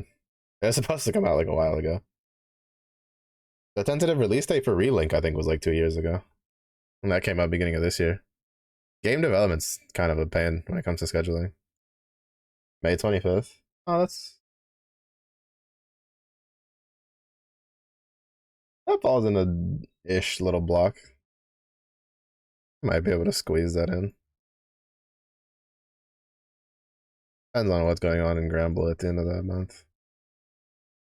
Mm-hmm. Did they say whether progression like transfers or not in the beta? From the open beta? Because there are certain games that don't let transfer, like they don't let that stuff transfer.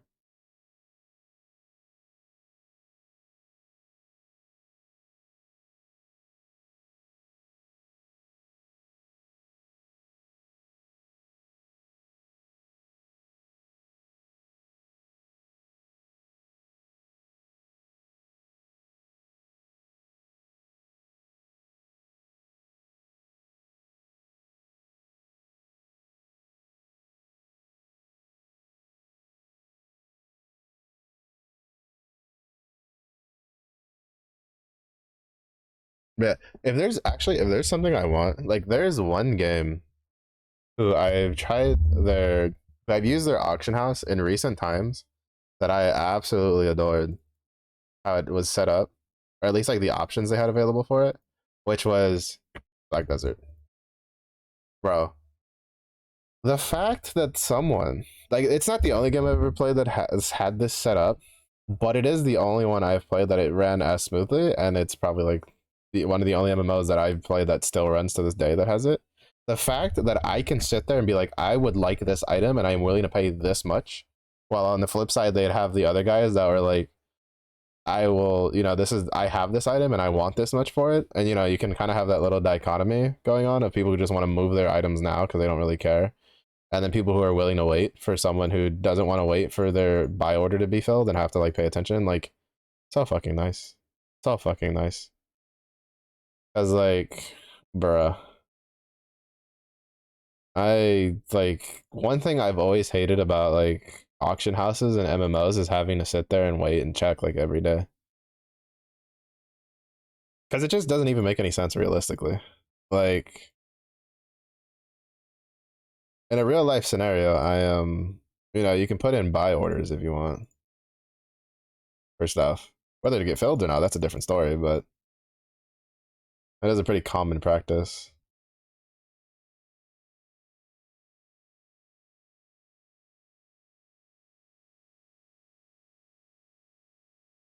So that was really nice. Like, there's been a couple of MMOs I played that have had other systems. Like, for instance, Lost Ark has that for the crystals. like that was one of the interesting things about it was in Lost Ark when you're like trying to get blue crystals, you can either buy what's being offered or you can put up a buy order of yourself. So someone, I think it's a pretty healthy dichotomy for like trade personally. To have stuff like that, like, hey, I'm looking for this, and hey, I'm offering this. Because like again, if you look at trade chats, like that's what it's full of. It's want to sell X, want to buy X. Like, like that's just how trade works. Because you have people asking, they want to buy this, and you have people offering me, like, I want to sell this. So the fact that like marketplaces, like I understand from a technical point of view, it's probably a lot easier to just implement one or the other and not both. But I think for like a long term healthy, like for the like trade point of view, I think having both is better.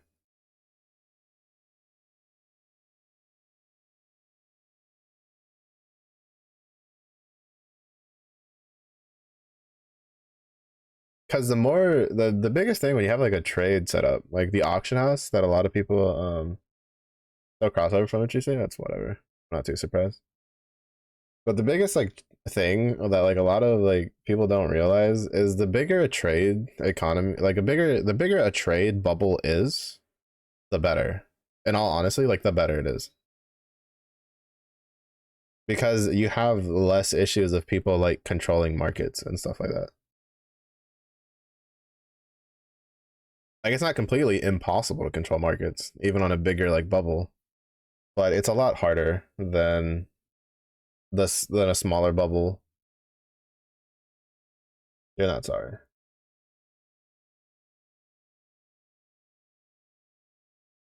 But in that picture, so focused.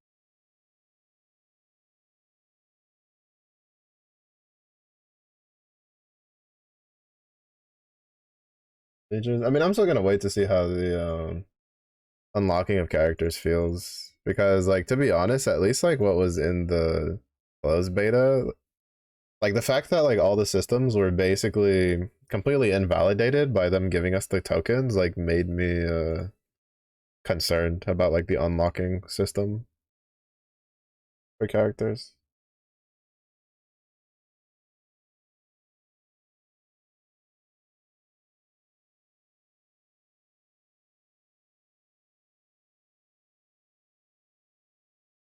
Like for instance, that's another game that I don't like, how much you have to go out of the game to find out information, which is Warframe. If it wasn't because I was streaming it and I had people who played the game and were like explaining shit to me in chat, like the amount of like outside research I would have had to go out of my way to learn for like all of that stuff would have been so much. But like games, fuck, bunch of lazy bums. Like that's one of the most important things that you need in a game development, and a lot of like game companies kind of like don't realize the importance of that. Of just clear in-game explanations for things. That's how you retain newer players. Well, no, I like the I'm kind of I'm aware that it's gonna work the same way of like Warframe, where it's like you get different things from different stuff and then you like research it and stuff. But like the farming of like getting the orbs, we knew where that worked, right? But there was these keys that we never got in the closed beta that specifically like were needed to open said orbs after clearing the fight, and we don't know where those come from. And like I'm concerned that that's going to be another lockout. Twitch, yes, the lyric, you are coming in loud and clear. Over. We have received your message. It kind of, not really, because we didn't have to use the keys. No, you didn't. I never made a single key. You didn't have to make them at all. Like none of the crafting thing I ever did, like while following the instructions, like had me make a key for it. And then it just never got like it's just a whole part of the game that like didn't get used at all, and I'm concerned. Because the crafting timers were pretty lengthy. Like pretty fucking lengthy, in all honesty. Like I imagine there's gonna be like, day one missions or whatever. And stuff like that to like help and give you like a free character or something, but With my luck, it's gonna be a character I don't give a shit about. Which decided to break after you said hello and didn't work after several refreshes. Oh, that's weird. But like, was the video fine, or was it just a chat? Playing for days for a care. Well, unfortunately, in free to play games, it's kind of the norm. So I don't think the timers themselves are gonna go away anytime soon.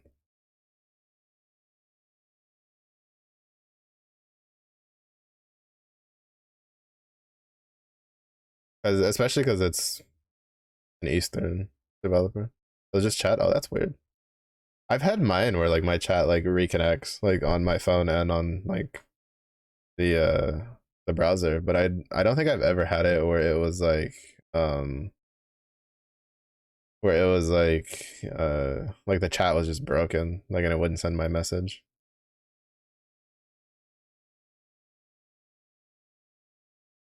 Oh, I wonder if that was like a browser thing.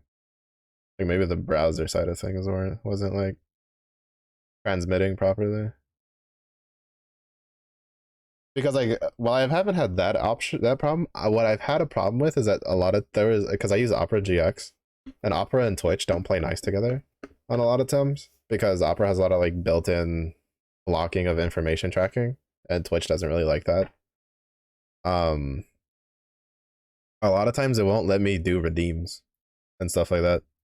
Like it'll error out when I try to do redeems or try to get like points and stuff. Like I won't get points in people's chats and stuff like that. Like I can chat just fine, but it won't let me like do the rest of that.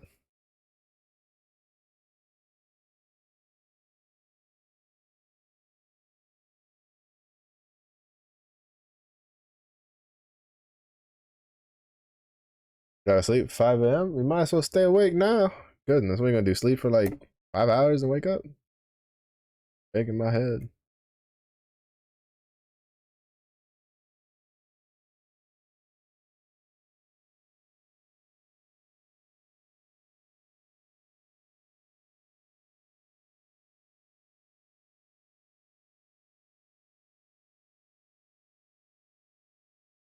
Spent 4 hours trying to trade.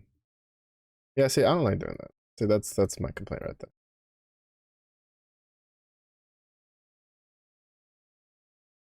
Help you with something. Depends on what it is, but as long as it doesn't require me to open up an application that's called Path of Exile. Oh, did it? Let's go. I've been wondering when that was gonna come out. Hey.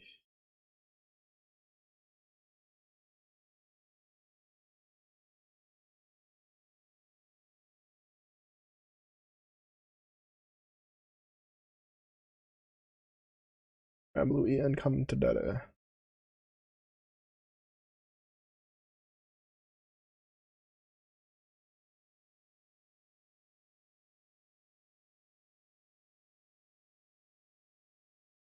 Oh, I guess, yeah, show me the video. Let's see.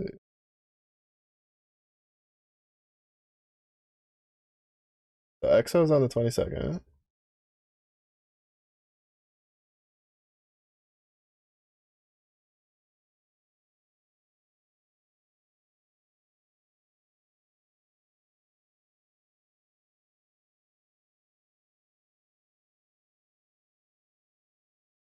All right, time to run this down. What do we got? On the 7th is the Tales of Justice rerun, 20 new world courts, and the Glacial Meltas will be added. That's nice. The bow and the glove get a 4-star uncap. Also going Gray rerun, Home Sweet Moon coming to side stories.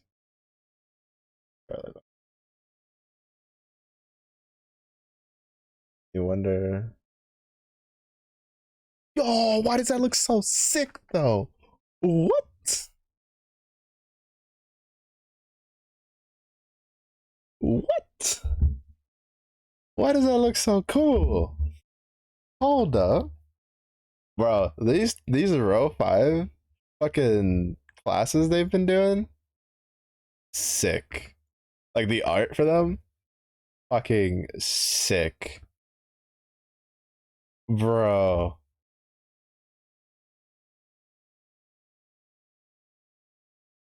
Oh, it looks so sick. Oh, I gotta send that to Dusk. She sees when she gets up.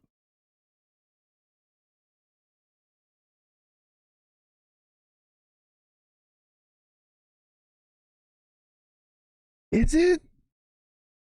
What?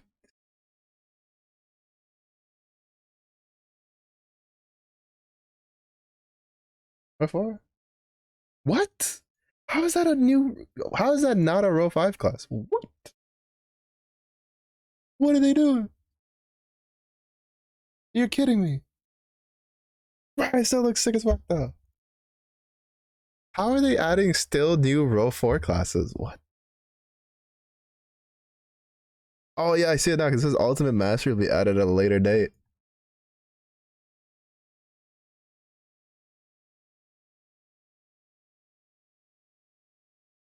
I mean, I don't care. That shit looks awesome. That looks, bro. You cannot look at this.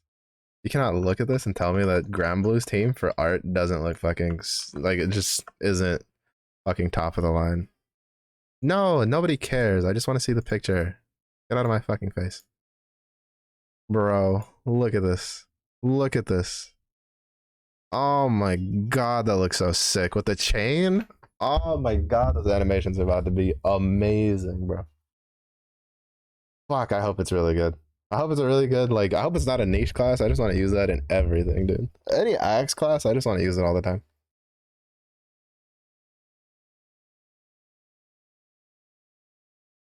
It's in May. Also. Let's go. Oh, Colossus reminds me of that one, like, mobile suit, like, evil one. Because you don't got no legs. Petra?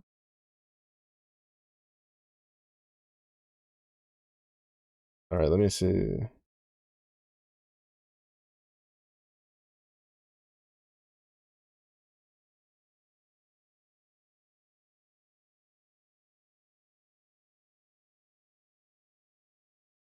Oh, that's why it's because they closed it off.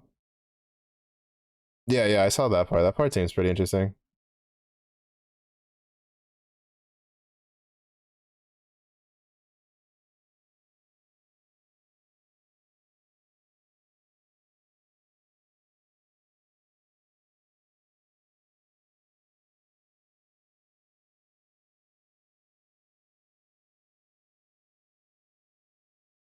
Yeah, I don't know, Ben. You're kind of fucked on that one.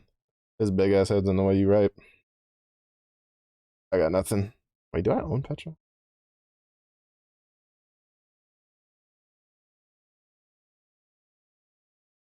Oh yeah, I think I do.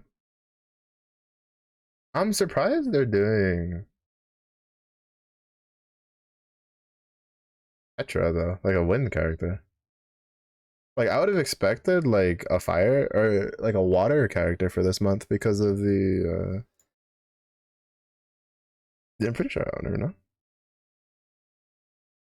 well, Petra. What?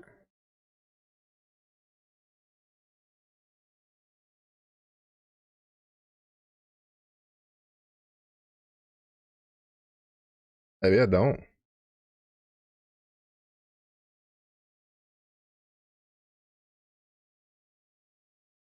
Oh, I might not.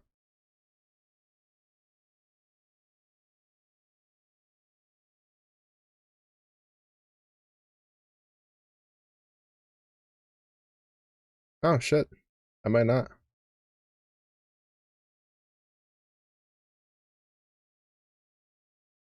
Yeah, I don't own her SSR version at least.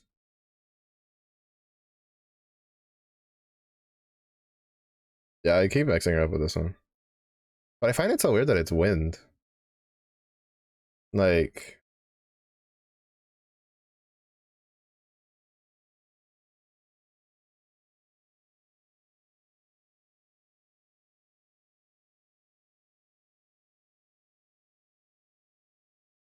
so the event with her? Maybe. I mean, you have a point there. Because it definitely doesn't make sense to release it. Like, because it would have made more sense to release it last month with Tiamat, right? rather than this month with fire and dark.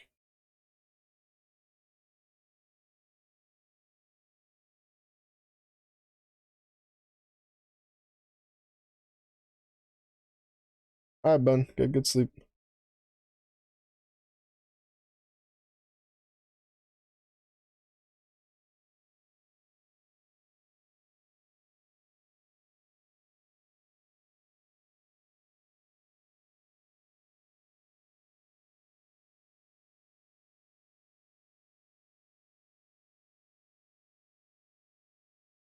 Let's see. Replica sandbox changes. The Seraphic Saphira, I always mispronounce it. Gauge bonus can be stacked. New weekly missions for sandbox added to Skyscope. Oh shit, that's cool. Be able to add or remove up to 3 stars. Oh, that's gonna be something. No longer clicking one at a time. Europa's song releases, bunch of sippy sips, and then Beatrix getting released in Grand Blue Fantasy Versus. To be honest, the thing I'm most excited for is the new fucking class, bro. I really hope it's added on the update. Please be added on the update. Please don't make me have to wait. Please just add it on the update. Please, I'm begging you. I'm curious what the weapon for Diablo is gonna be though. All right, let's clear this out. Any guns?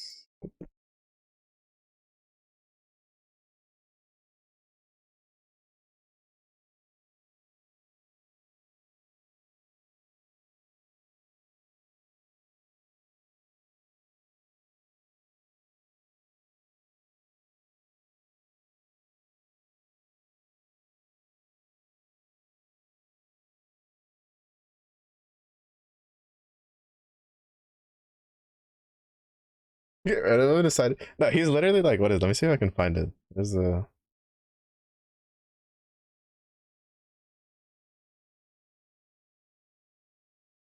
They literally straight up just made him one of these. They turned him into this.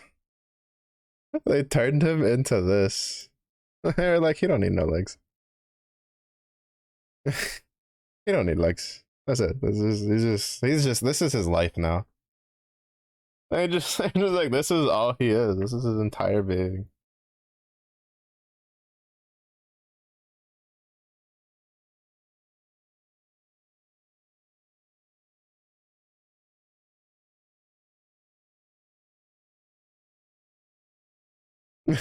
Like, Colossus is like, you know what? Legs overrated. Boosters, best thing ever. I just want that new class. That new class looks so sick. Honestly, all right. Like, realistically speaking, even though it's row 4 class, right? I still stand by what I said because their class art and their class design since they started doing the row 5 classes, like, top notch, bro. Like, they went from like this, right? You have like Mug, Robin Hood, sure, whatever. Yamada, and like Yamada is kind of, because I think he came out after row 5, right? But like their designs like are so much cooler. Except for this isn't really my taste, but like just their design, like aesthetics for the classes just looks so much better since they've done the row 5 style. Like you could see them starting to kind of change it with from like Cryosar and Lumberjack from being like whatever was going on over here. Because let's be honest, most of these like looked kind of, they looked okay. They weren't anything like crazy. The Spartan, like my favorite was a Spartan one because like when you're almost knocked out, it does the shield wall thing. But like they definitely stepped their game up after they started doing the row 5 classes. Like all of these are just really highly detailed and have a lot of things while not feeling like overwhelming. I guess like they just really started stepping up the stuff on it, and it looks really nice. Yeah, that sucks. Now I hope. Well, I mean, I imagine that I doubt it's gonna be like better than like that much gratuitously better than what I have for wind right now. Oh, shark time over? Shark time is over.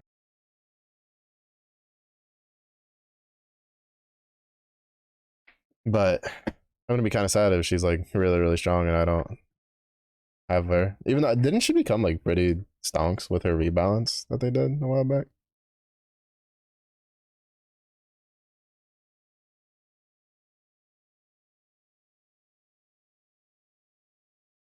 Or at least like a lot better.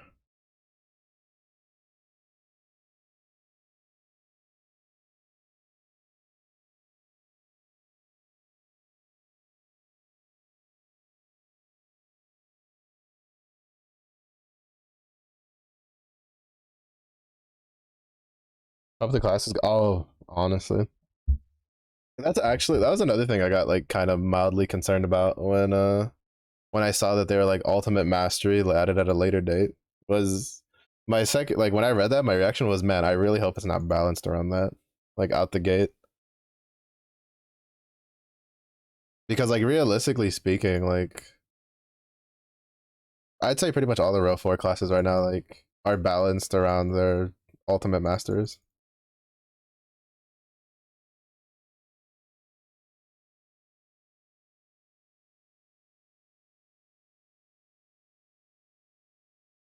So at the very least, like I'd say like I would want one of two things. I'd want the class to like be solid out the gate, or at the very least, like have the ultimate mastery probably be like a month after or something, right? So that way like you can get it to 30 and then store up the like Revan materials you need to get it like fully like ultimate mastered. But I'm kind of hoping that it's more of the just a solid overall class from the get go.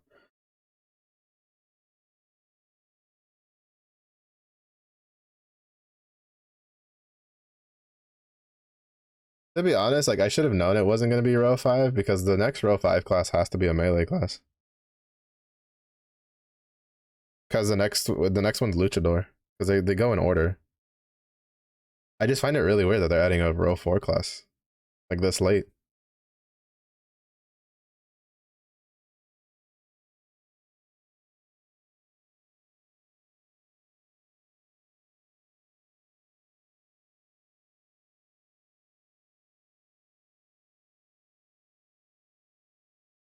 Like I wonder if they decided to make it a row 4 specifically because of well, I'm assuming it's for one of two things.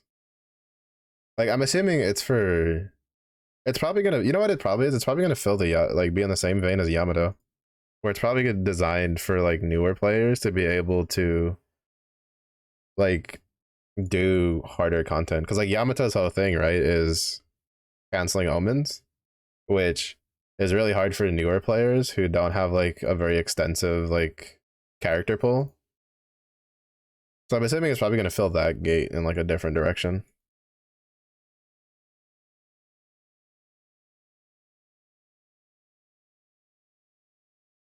Be usable without it at least. I'm pretty sure it'll be usable, especially if it uses the shield. Because to be honest, like because I think like what's gonna happen is because it's Cavalier and Spartan combined, right?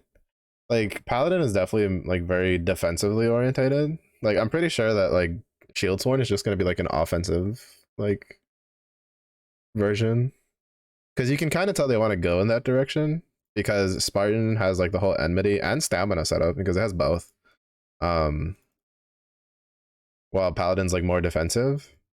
So I feel like they're probably trying to make this like bruiser style of like class because that niche, realistically speaking, like a bruiser style class, that niche is kind of like left on its own, like in the class itself and the class identity. Because like per element, it's different based on like what you're doing. But like for instance, Berserker's like all bang, like you know, you're just blowing shit up. Spartan is like kind of like that now because of the ultimate mastery skill, but at its core, like it's still like you know it's phalanx, right? Like that's its skill. Like so, I'm assuming that the shield sworn is going to be something a bit more like it has tankiness, but it's going to be something more offensively orientated than the two, especially because it's the two weapons it uses are more offensive style weapons, which is guns and axes. So I'm assuming it's probably going to be something like skill damage based with with some sort of like defensive capabilities for the team, but still be like more offensively orientated. I guess that means it doesn't get an auxiliary weapon though, yeah, because it uses a shield. So it's probably not going to be very good for stuff like decimate. Or they could do some weird shit and just be like, well, you know, the other weapons in the shield. I don't know. I don't care. It looks awesome. I really hope it's good because it looks really cool. And I hope it comes out with the patch and not like with the and not like, you know, halfway through May or some shit like that.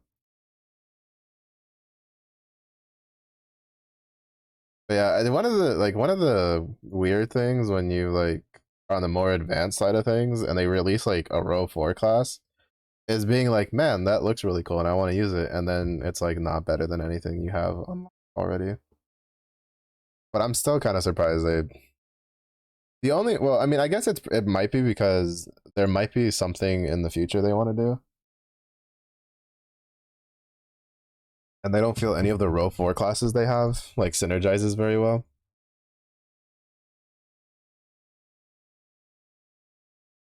for like what they want to do with it. Then so then they added Shieldsworn. Because realistically speaking, they could have just held off Shieldsworn until it was Cavalier's turn. Which I mean is pretty far off because you still have Luchador, Nighthound, Elysian, Asperis, Apsaris, how the fuck you pronounce that? Cryosaur, Lumberjack, and then Cavalier. Because they go in order. Which is one of the main reasons that like I don't mind doing like Ultimate Mastery on Monk and Robin Hood, because those are gonna be pretty far off before they get their row 5s. Just in the meantime, I mean, I don't know, because I feel like, because like for instance, when they did Yamato, right? Like it was already because like these classes are well in advance, like with art and everything else that they do. Like I doubt they don't have an idea. I think it's more of the case that they think that like because like if we look at like what's just happened, right? We just had the anniversary month, and that just finished wrapping up in April, and then now we have Golden Week. So they're trying their best to like keep like new players engaged because it seems like they got a pretty decent influx of new players uh like recently. And so they probably saw like a gap that was like, how can we fill this gap for players? And they for like the newer players, and they probably were just like thinking about that sort of angle, because you can definitely tell with Yamato that it's like that was the angle they were going for. And you can tell that specifically because Yamato's has a lot of setups for the two like really hard like raids. So I think it's more of like a that angle rather than a they don't know what they're gonna do with Luchador. I think they do know what they're gonna do with Luchador because like I mean it's Luchador. Like you have like one of two options: either going to be tag team like sort of based again, or it's going to be like some skill based character, because it's probably going to be paired with Monk, I imagine.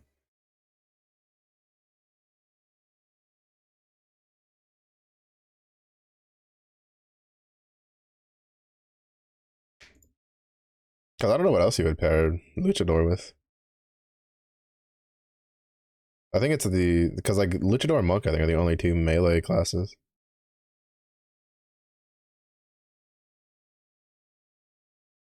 Because even though Omnimoji didn't come out with sword, it was still Yamato Chaos Ruler, which both have sword specialty.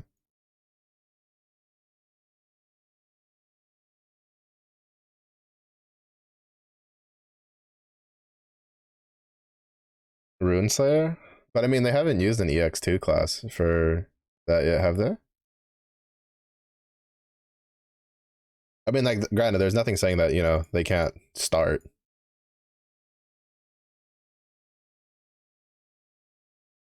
Like, I'm pretty sure, like, Grand Blue has definitely like shown that it's like if it feels like it's healthy for the game, they're not gonna like pigeonhole themselves into a like invisible standard that the players expect.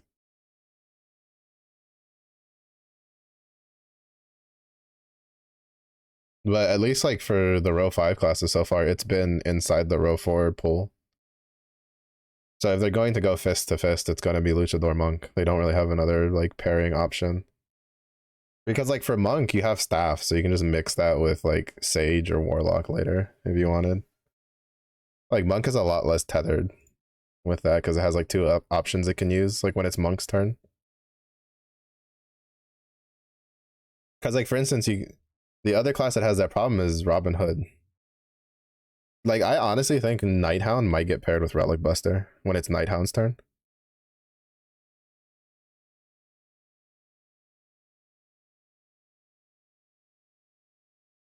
Because Robin Hood is double bow. And the only other bow class in row 4 is Nighthound. Meanwhile, you can like pair Cryos. Like I don't know. Like I don't know if they'll keep themselves pigeonholed to that. That's the big thing. Like we don't know if like they plan to just do like the row 4 classes, right? And then like up to a certain point, and then do like EX3 right with the rest of them, and then have them combine, like match up EX2 classes with row 4 classes. Because that makes sense to me.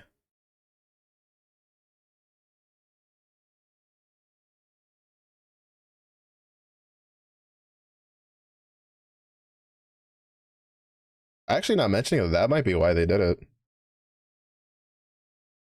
That actually might be why they did it.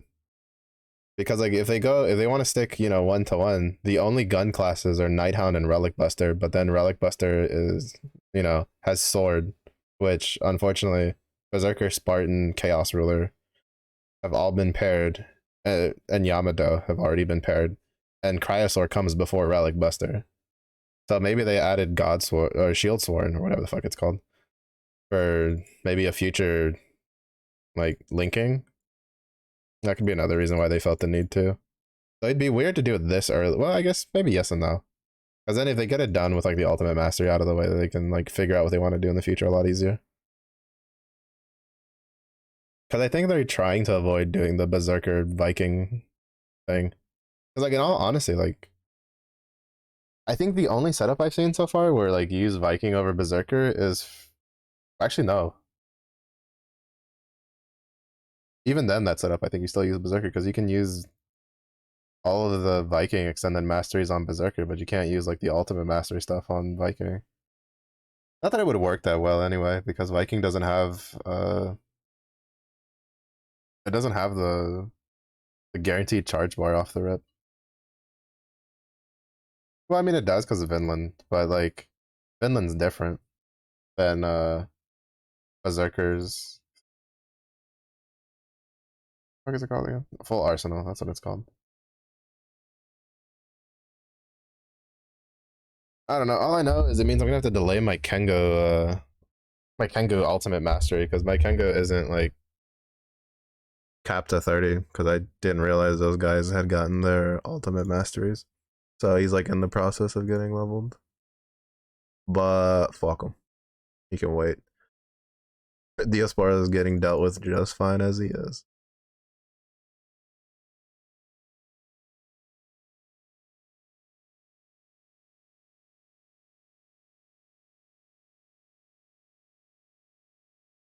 Yeah, no, I don't know.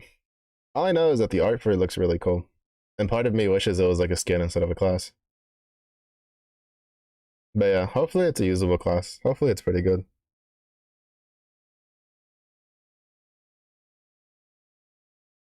All I know is that, well, at least for me, I mean, it's got a pretty decent lineup for fire, dark, uh, wind, and light at the moment. Because at least for Magna, wind and light have the guns now that are going to be in your grid, and they're passable main hands. Um,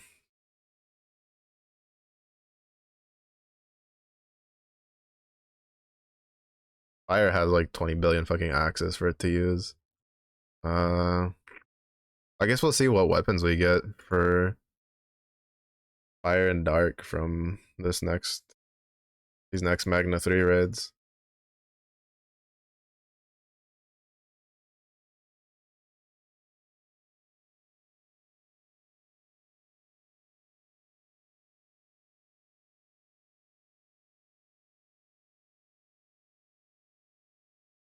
I just wanted it for the stats. Yeah, I already know the skills aren't that great. Outside of like, I think there's a niche use for one of them, for like the Hexa Chroma Dragon. I just wanted it for the extra stats.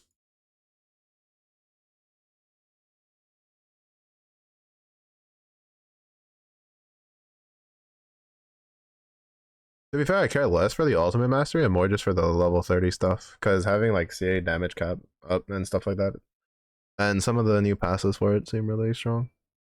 Like, well, not strong, but seem comfier.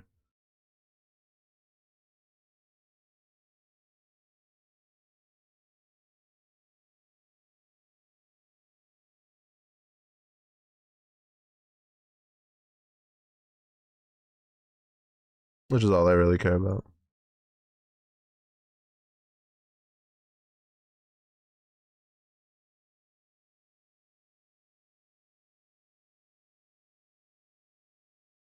Because, like, for instance, I don't have. So, I finished fully awakening my second Diaspora katana last night because my my host gave me the fist and I just reduced that and that let me finish um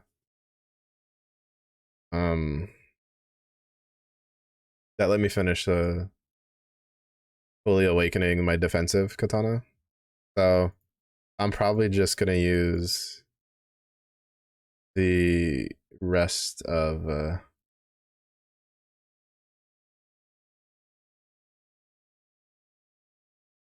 like the rest of the, now it's probably just gonna dump them into ultimate masteries and stuff like it Spartan and monk setup,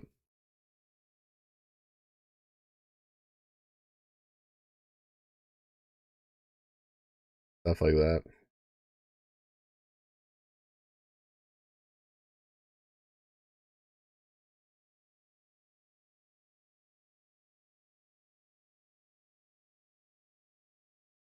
I don't know. Looks cool. I'm excited for it.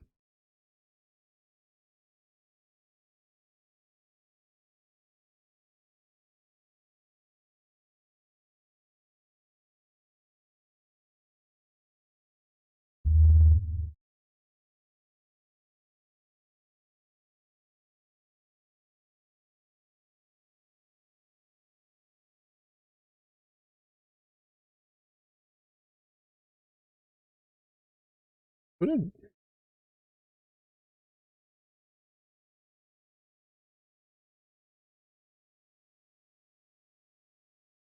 Yeah, see, Mana Diver was paired up with yeah, or Warlock was paired up with Chaos. Speaking of, I've been seeing a lot of Earth Chaos rulers just fucking shit up in Diaspora recently. Like, I don't know what's going on there, but holy.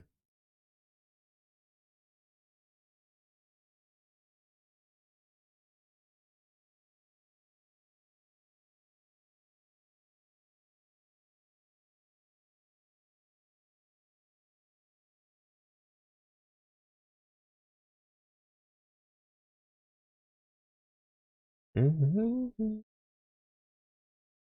Mm-hmm.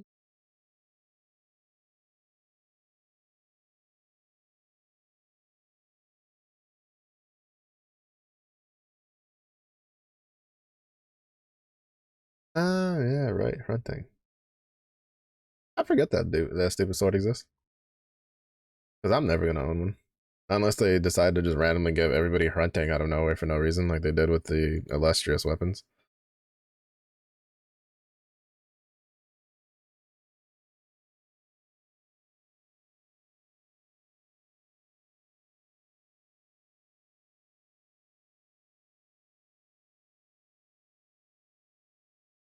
I just find it weird that like it, because like usually it's just like 20 billion berserkers pop up, right? But like, because like it would be like what's weird, right? What I find weird is it's not just that they're popping up, but like every time I've seen one pop up, they out damage all the berserkers, like just shit on their like them so badly. Like that's why I'm like, oh wow, like what is going on?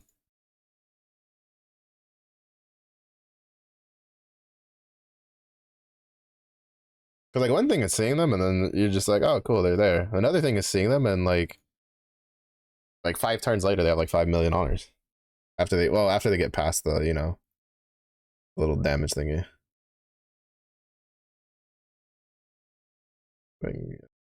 Bubs that. Bubs that help.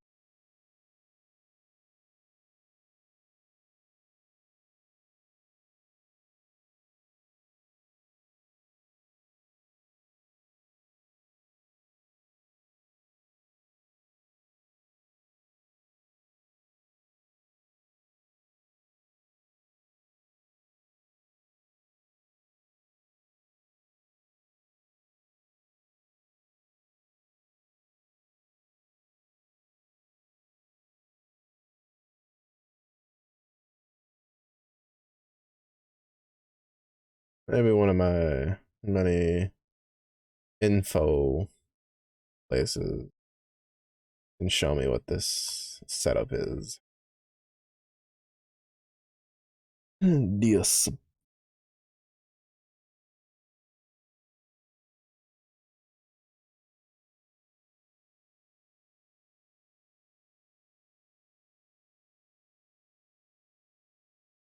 Definitely not one of those.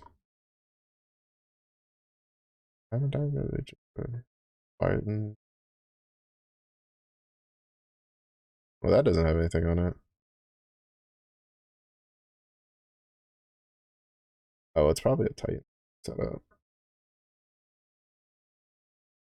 Oh, here we go.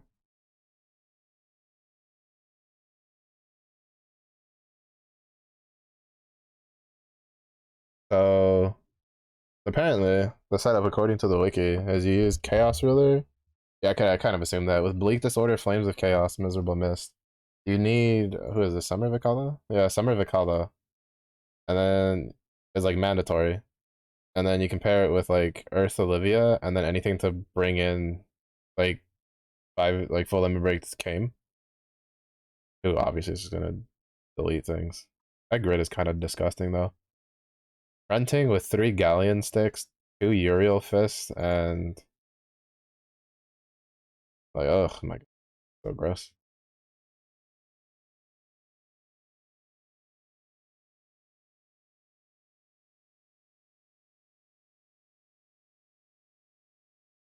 It's just so weird to me to see it deal so much damage.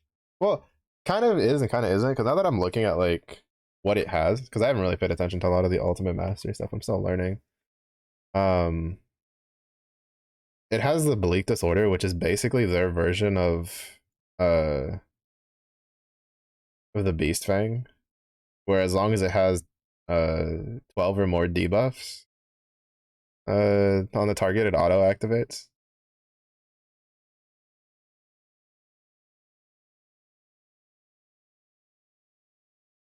See there, I didn't even move my mouse. At least I didn't perceive that I moved my mouse.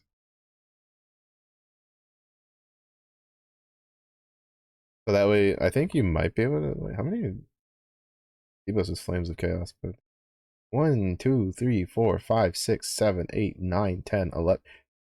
Okay, no wonder. Flames of Chaos by itself gives it like 12 debuffs. That's insane. Element Fire. 1, 2, 3. Thank you for the follow. Please enjoy stay. That's kind of insane. Okay, now I understand what's going on. Like they're using Flame of Chaos plus like everybody else's debuffs with Bleak Disorder and then Renting on top of that, and they're just like open out the damage. Yeah, yeah. 2 hits or 2 like instances of it.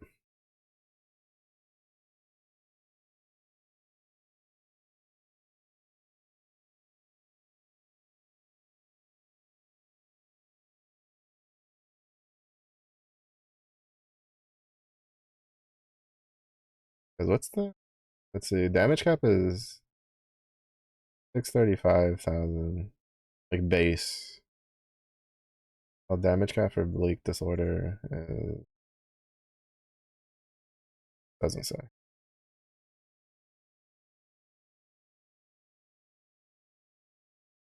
Doesn't say. But I'm assuming it has to be similar. Because it also does elemental defense down on top of that, which Beast Fang doesn't do.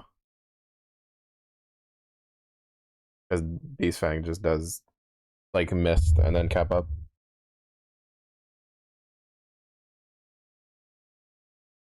All right, that makes sense. A really high investment though. Well, actually, I mean, not really. You're just swapping like Grand Sandif's weapon for Yugen's one. Yeah, yeah.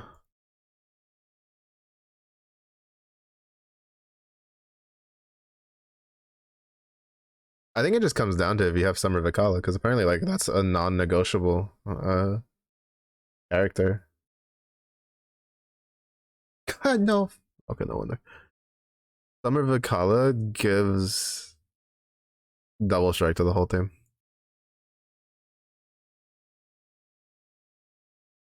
Good to know.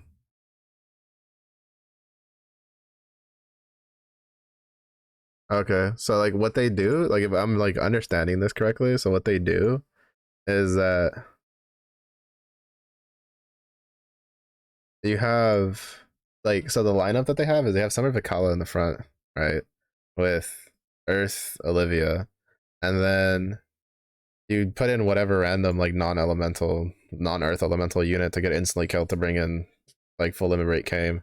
Then you give double strike to your whole team, and then you swap in Uriel, and then you just proceed to just delete people. All right, that makes sense. Yeah, no wonder. Any collab banners available? Well, I mean, Grand Blue's never really done collab banners. There's Ledge Fest going on right now. That's what you mean with free 10 draws. But it's been a while since the last collab that they've had. And I don't think they have another one. Or at least they haven't announced another one yet. So I don't see another one coming out anytime soon. I don't know how long it's been since he's played.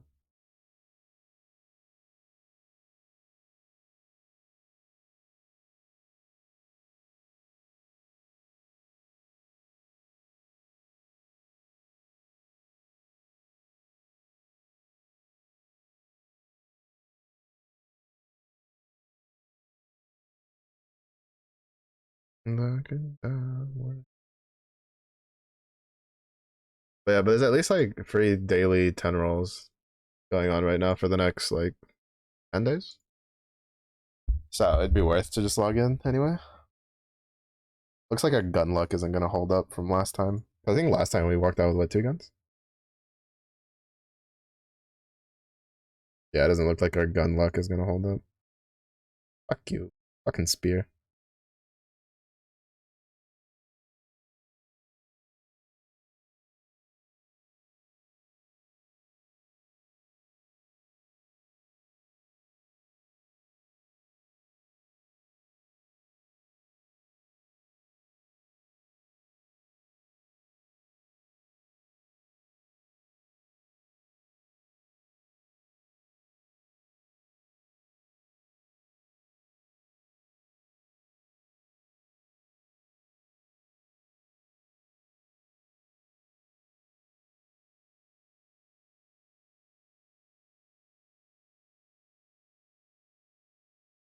Oh, just one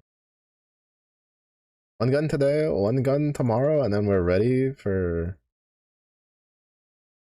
pain, which is trying to just run in and bubs and win. Just one tap raids and go. That's all we're gonna do probably for like the next week or so after Colossus and Celeste come out.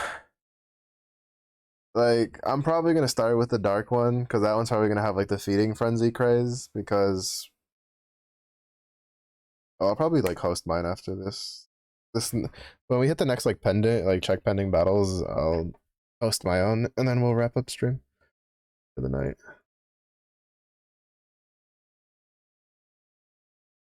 But we are going to be in the mines.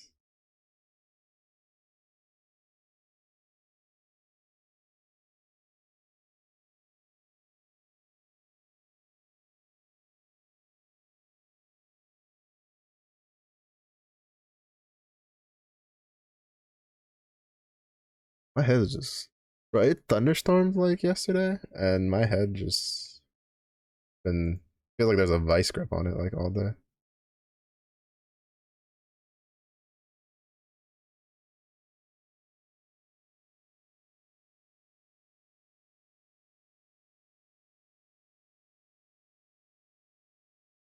I feel like it's part of the reason I was missing like so many shots today on Apex, aside from just also being bad.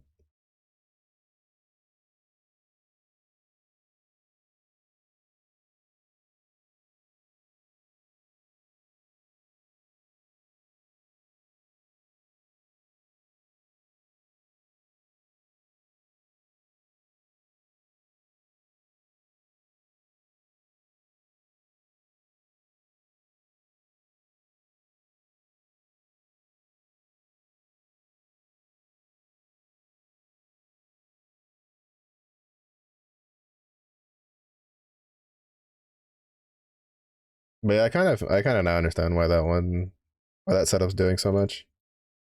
You take renting with the 'cause there's like no debuffs. Renting with like Vicala's like double strike. Because the point is, I'm assuming like some of Vicala's double strike affects even back row people because like it just says give other Earth allies double strike. Like it doesn't specify like front row ones.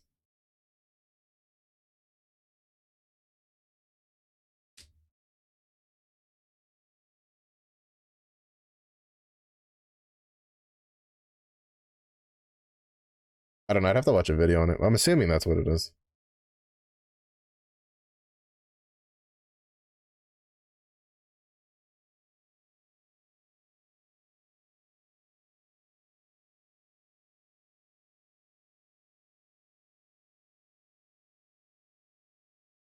Because it takes 2 turns to get ready. You have the first turn, second turn. Yeah, no, by third turn it's like up and running, and You're more than likely past the hits to get out of the reduced damage like section. Like kinda busted.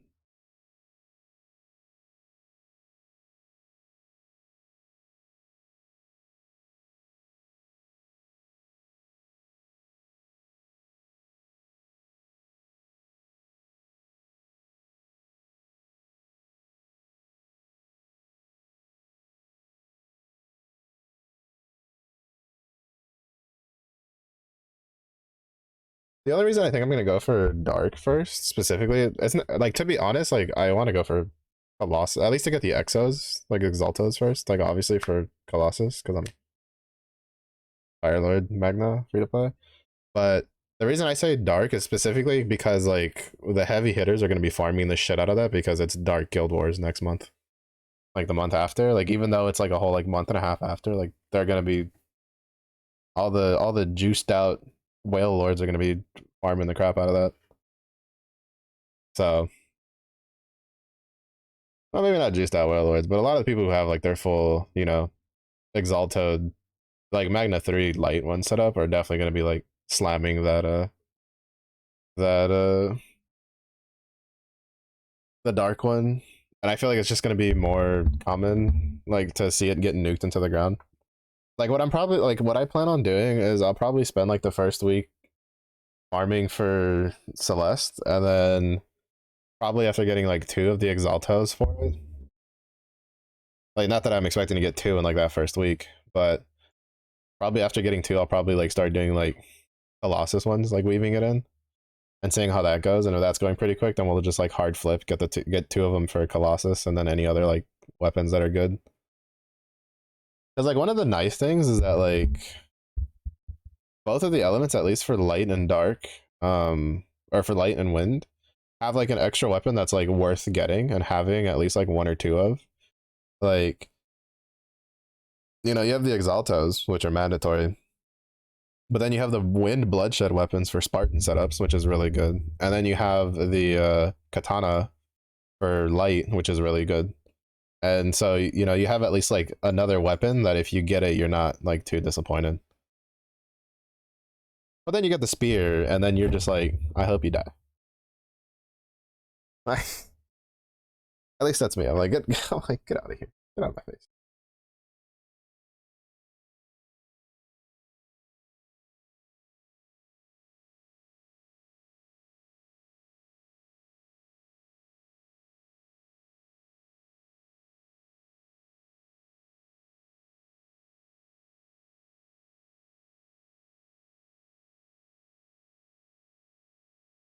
Oh, that's fair.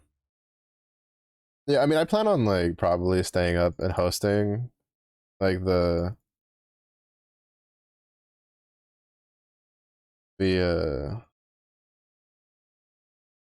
like that first night. So then I'll just like read what the conditionals are. But I have a feeling that like, well, Colossus is probably gonna go pretty fast. Like I feel like like the Celeste ones are just gonna go so much faster just because of Guild Wars.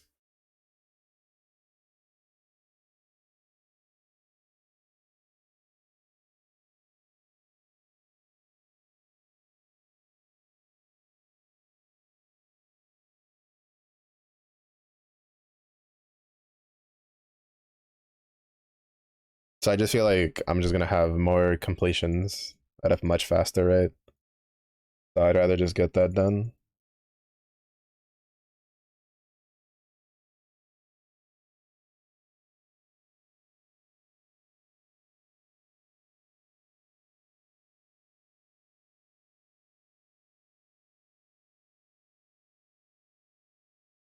You guys, I just hope Colossus doesn't feel like a pain.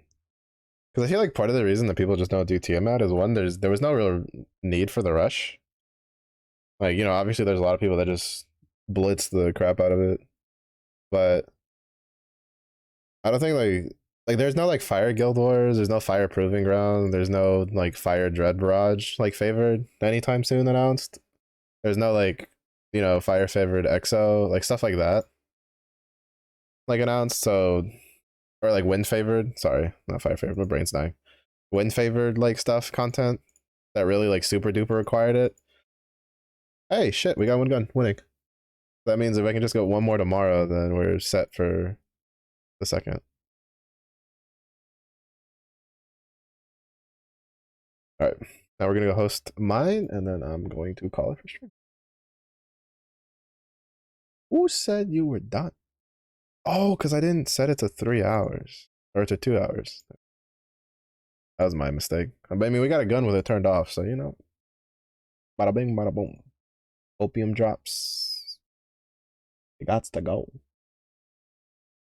But yeah, I don't know. At least I don't feel like for me, for the fire one's gonna be like too terrible, specifically because I have I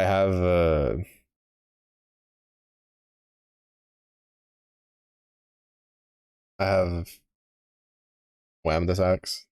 I don't have the opus for water done. I have the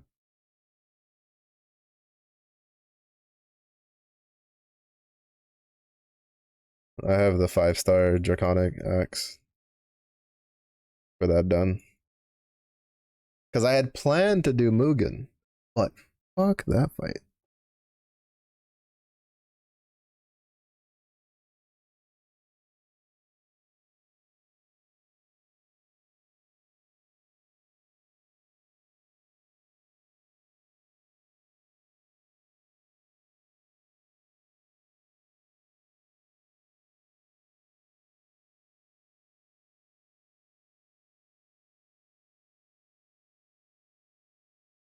I forget how many fucking after turn effects like skill casts there are in this team.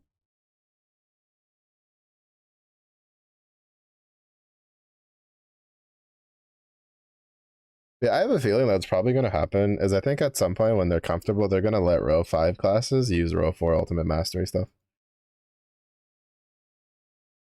Either that, or they're eventually just going to give row 5 like, you know, their own versions of stuff. Like well, I mean that's probably what's more likely to happen. They'll get their mastery levels, and then they'll get their extra extended mastery skills, which to be fair, row 4 will still be able to use it. And then they'll get their ultimate mastery. And then maybe at that point they'll be like, all right, you can use row 4 ultimate mastery on like row 5 class or whatever. But that's like probably 30 years later. when Grand Blue Fantasy is played in VR with full body VR machines.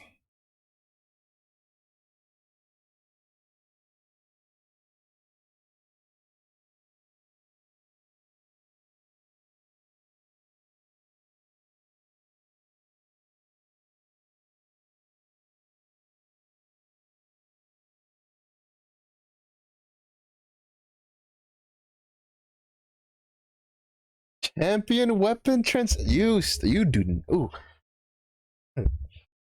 delete that. Don't you be manifesting that. Don't you be putting that in in the ether like that. So there, like, you want us to cry? Fucking class champion weapon transcendence, bro. Oh my god, I'm shivering just thinking about it. Shivering my timbers. Oh, don't you put that GG on me, Ricky Bobby. That's ugh, ugh. I hope they never do that. I hope they never do that because I really hope they don't think that like having. I really hope that they look at Kengo, like what's happening with Kengu, and they go, "Man, we really should avoid doing that." At the very least, they should avoid doing that until they pull out more like yeah, it's nice like to be able to get all the stuff with like friend points and pendants and stuff, but like I'd rather just not have to fuck. Like I'd rather just have a spot that I could just farm and get extra stuff on the side for like class champion weapons and not have to do co-op and not have to dump my pendants into it.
Seventy-five percent boosted charge version. Ugh. Ew. Just perma Ogi at all times. This is oh my goodness. What do you mean auto? We don't auto in this household.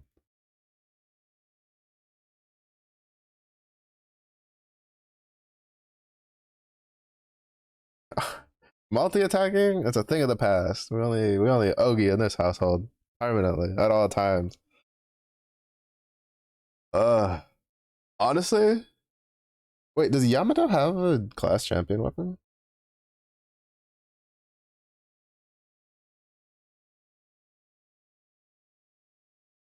Oh, they do. Never seen anybody build it.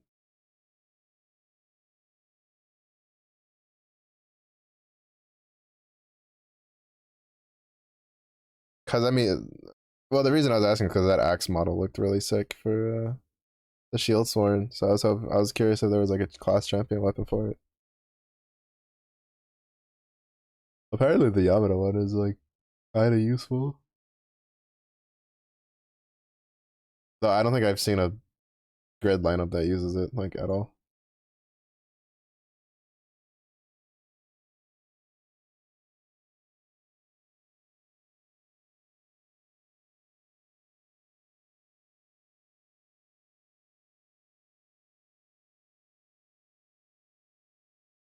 But then again, I think that's mostly because depending on what element you're looking at, hunting exists. If you're looking at Earth,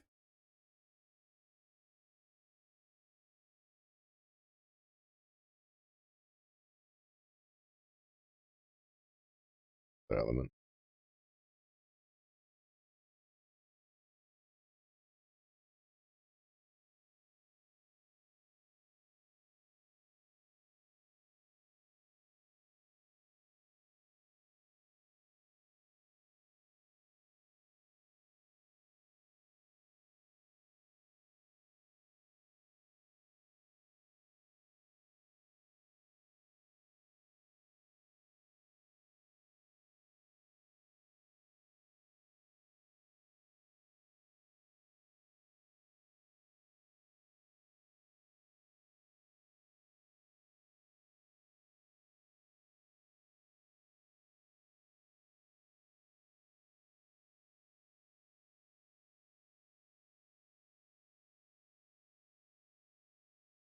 I say this, but like literally the only one I've seen set up. Oh, here we go. Dark also uses it. Yeah, no, neither of the lineups for it show anybody using the class champion weapon. It's either using Hunting if you're Earth or using the Opus weapon if you're Dark.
Oh yeah, here's a couple more. Yeah. No, it seems like for the most part, it's just if you use Yamato, you're using them in elements that have better main hands anyway. And the champion weapon. I know on the wiki I didn't see one for it. Yeah, for the wiki at least it shows two different Kengu setups and then Cryosaur.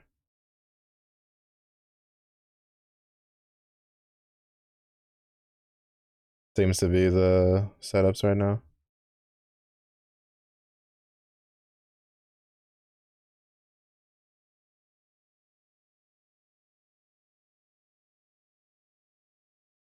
I can check the other. There's another website I have that does like setups, but I don't think they have one for Hexachromia. Like a window for it. No, they just have Dark Rapture 0.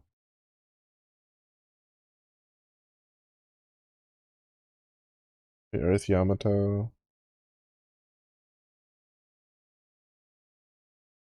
Titan setup, Titan setup.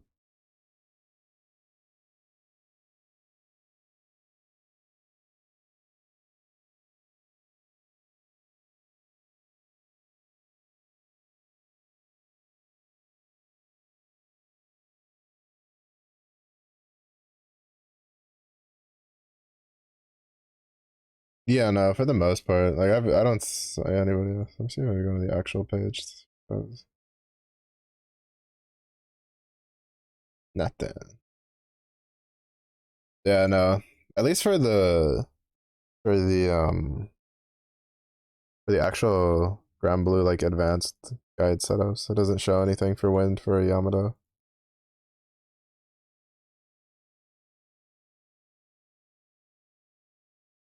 Oh sweet. I got Anubis.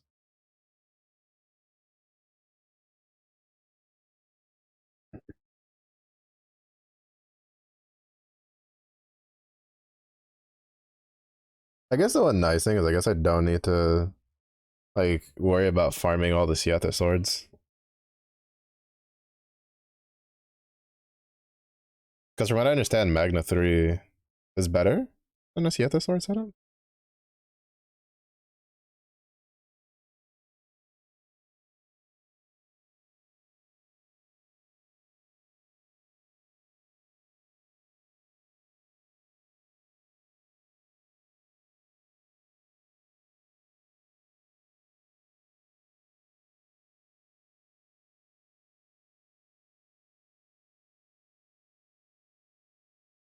I had a pending battle.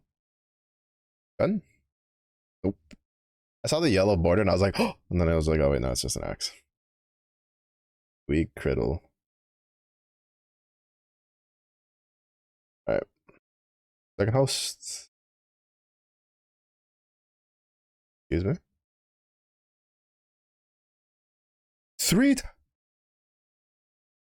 Is it because it's Golden Week? Am I crazy? Has it always been 3 times? No, it's been 2 times, yeah? It's because it's Golden Week, ain't it?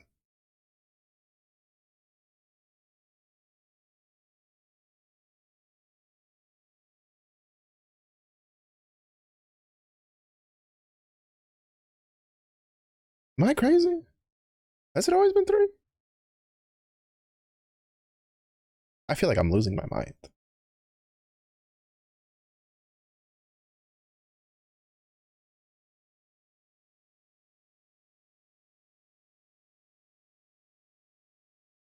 Oh no, I'm going crazy.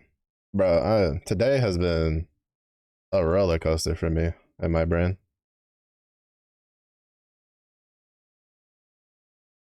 Just loop de loop, whoop de whoop. I don't know what's going on. I don't know what's up, down, left, right. It just wants to go cry in the corner.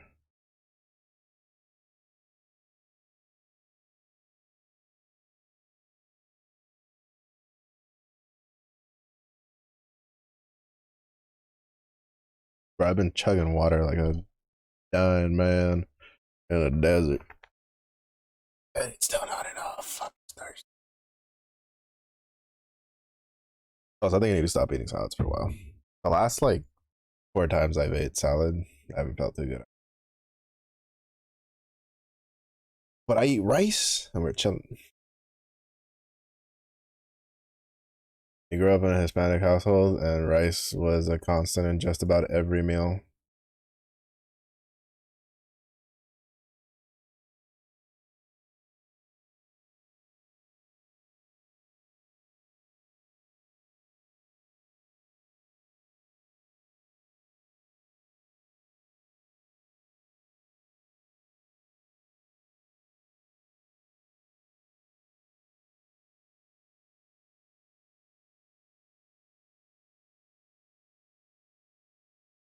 Mm-hmm.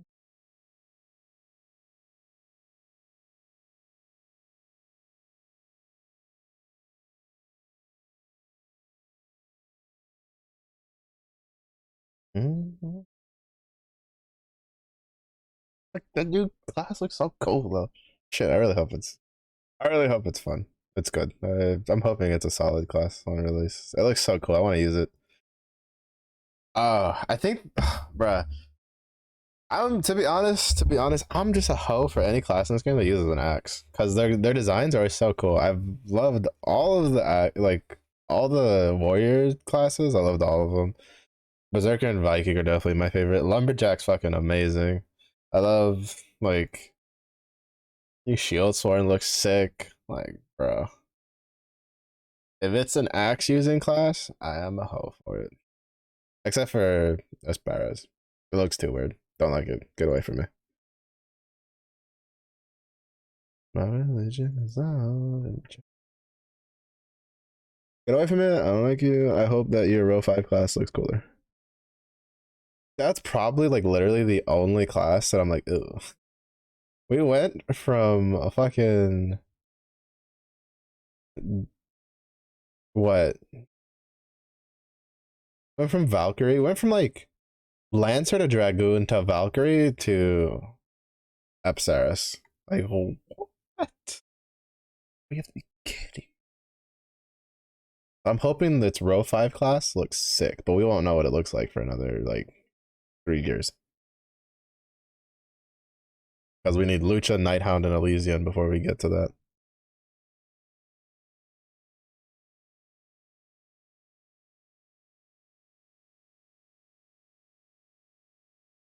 Actually, what are they going to do with that? You know, now that I've thought about it, I think my theory of them adding it for more classes to mix things with makes more sense. because like adding it gives us a fourth axe class and a fourth gun class that they can use. Because we would then have Berserker, Asparis, Lumberjack, and Shield Sworn with axe, and then we would have Nighthound, Relic Buster, Cavalier, Shield Sworn with guns.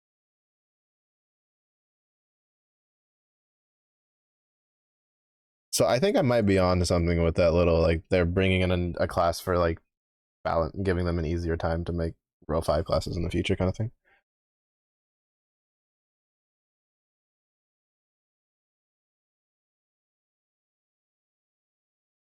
Jump, bro. You mean?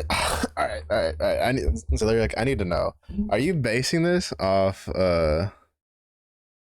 You base? Are we talking like jump from like the MMOs or just jump from like the Final Fantasy games themselves? Like, I need to know where this is coming from.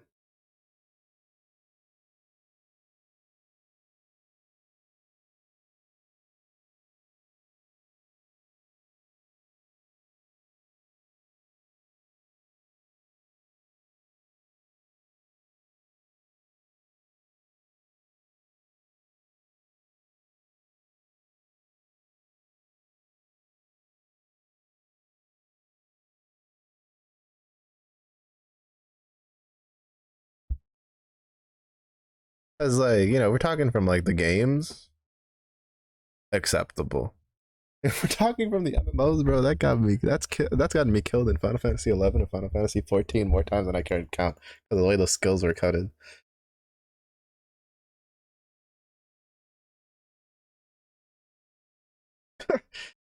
It's like, shit. Bro, you click and jump in the MMOs was a like an 80% chance to just die. So good. That skill single handedly was why Dragoons in uh 14 and 11 were called like top tier floor DPS because of the way those skills were coded. They would just royally fuck you over. It was so rough. They're tanking the. Oh my god, bro, that shit was. Oh, only Square Enix would give a class an ability to jump in the air, not be able to move, and then have their hitbox stay on the ground. Like, oh my god.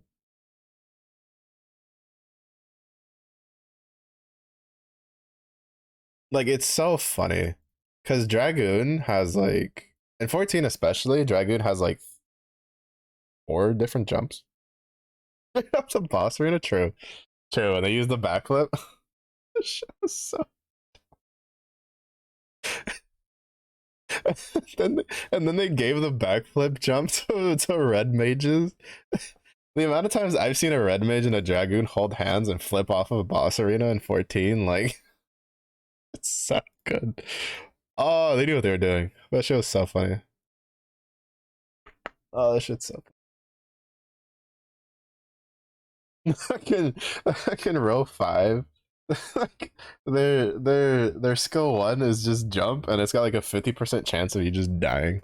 Just to mimic 14 a little bit. It's like, yeah, 50% chance of dying when you click it. But if you don't die, it deals a shit ton of damage. It's like, you just have everybody running it with Kaguya setups. So that way they don't, get that auto revive going. That'd be interesting though. I don't know how they would incorporate it. Like, would it have an invulnerable? Like, would it work like Mugen's where it makes the MC invulnerable for that 1 turn? Wait, did it have another? It had another. I don't know. I can get rid.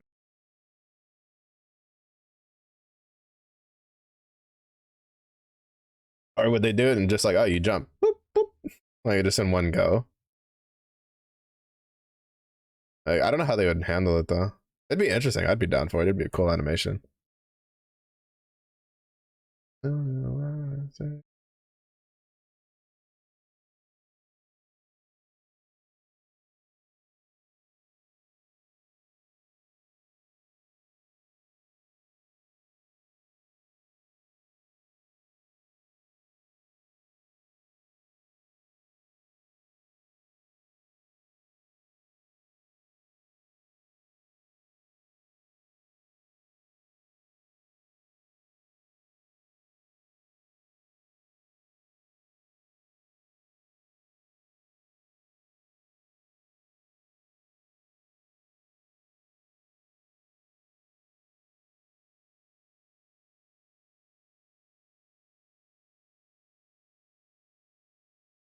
Down like a rolling stone. But I don't know. I hope the row 5 for Apsaras is like more armored, I guess. Like goes back to like, the Lancer, Dragoon, Valkyrie like aesthetic. Like I get why they did it, because it kind of, well, actually I don't really know why they did it, but because like obviously with spears and glaives you go like a martial art like kind of route with it, but stop it. Give me a heavily armored spear wielding class, please, and thank you.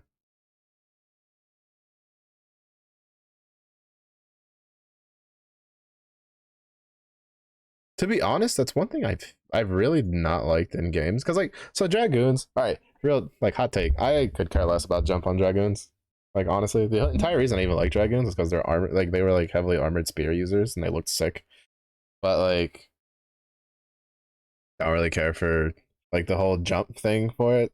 One of the things I hated about it, like in um Monster Hunter, was when they introduced Insect Glaive. I was so excited because I finally had like a polearm weapon, but then its like main mechanic was flipping in the air, and I honestly could care less about that. Like I just like, to be fair, I know in Monster Hunter World there were like you could do like ground glaive like was a thing and stuff like that, but just like not the same. So I don't really care for like the whole floaty aesthetics that they gave it for row 4.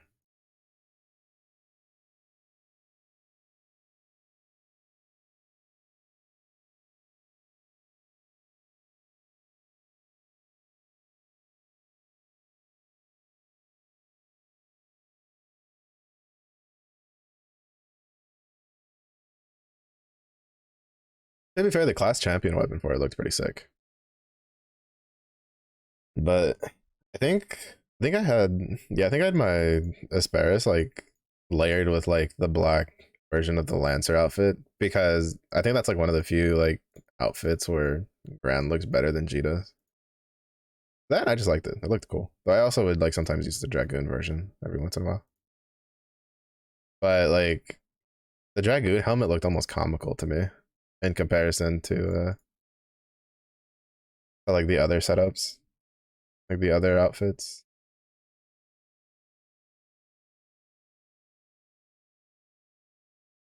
But yeah, I don't know. I guess we'll find out. But yeah, no, I think I might be onto something with it, because I was thinking about like what they would pair with Epsaris, but it's like, I mean, it has Spear.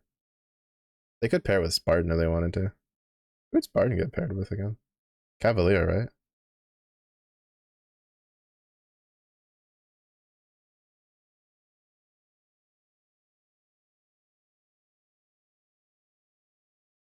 Yeah, which I mean, I guess they could have done like Epsaris with Spartan. Wait, who did Sage get paired with? Did they get paired with Epsaris? I think they did, yeah. For Latrima, Latrimantis. Yeah, yeah, yeah. Mm-hmm.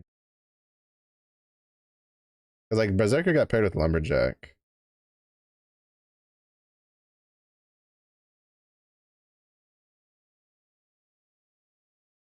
I don't know. My brain hurts trying to figure this out. Whatever. We get a cool looking class sometime this month. That's all that matters to me.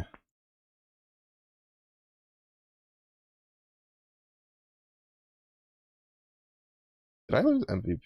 There's no way I lost MVP there, was there? No, I didn't. I didn't. Oh, like, whatever. My brain's too tired to like really figure shit out right now.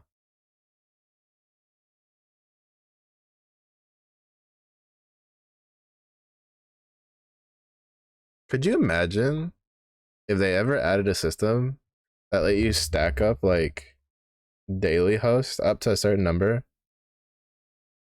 Like, you know how like you can do like your 6 dragon raids like once a day? Like, what if they added a system where like, I don't know, you could stack that up to 4 if you weren't like, if you missed a day?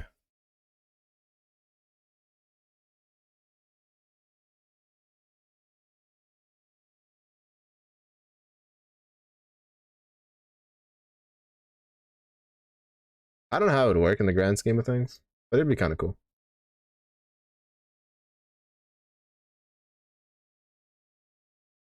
Mm-hmm.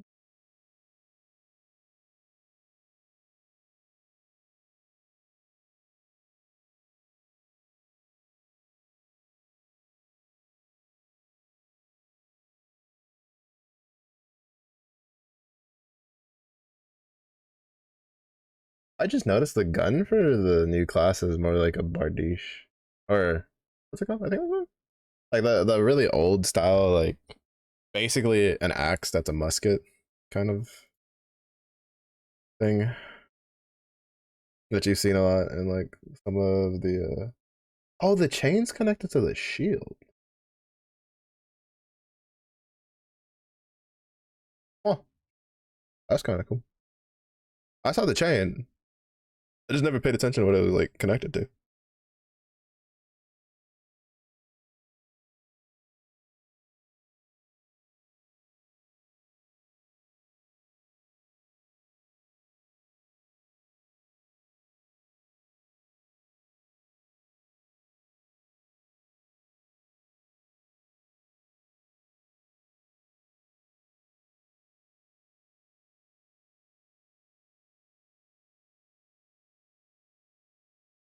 Yeah, I don't know. Hopefully we'll get a. Hopefully it'll be good, usable.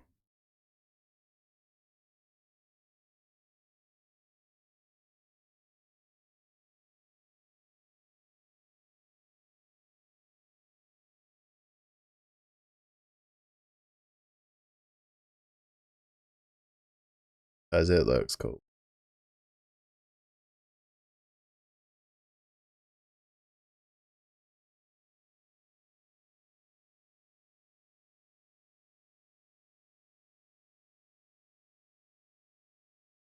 Oh, that means though that I'll have to like get. That means I should probably do my pro skips like the day after, or like well not the day after. Usually I do them like on reset, but a lot of times like the time they tend to release things for me is like at 3 a.m. when they do releases. So I usually have my pro skips done already. I guess the reason why I hope they release it like um with the update rather than after because we have like the 2 weeks of 1.5 times XP. So that would be nice to get done.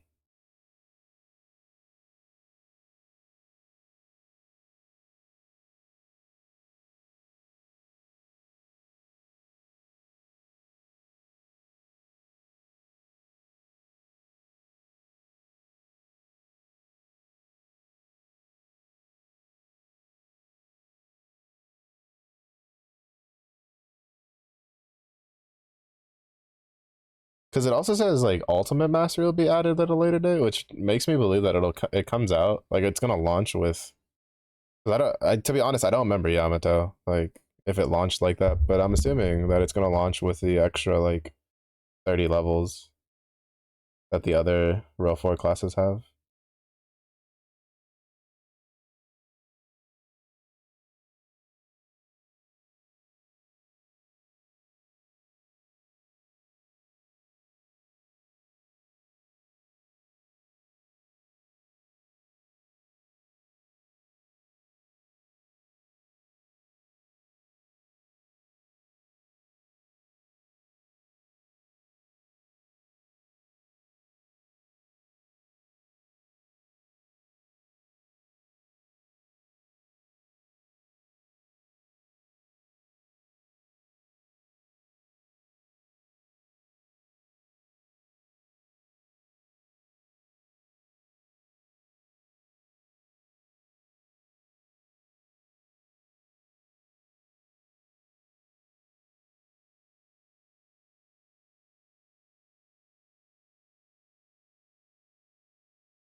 It does kind of suck when I see like lineups for like some of the really hard raids, and a lot of them is just have like transcended like Eternals though, because that grind just sucks.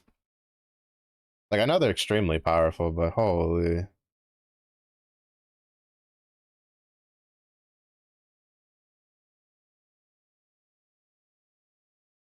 Like, that grind to get those just don't wanna, don't look at me, don't want to get away from me.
I still find it funny that they took the like.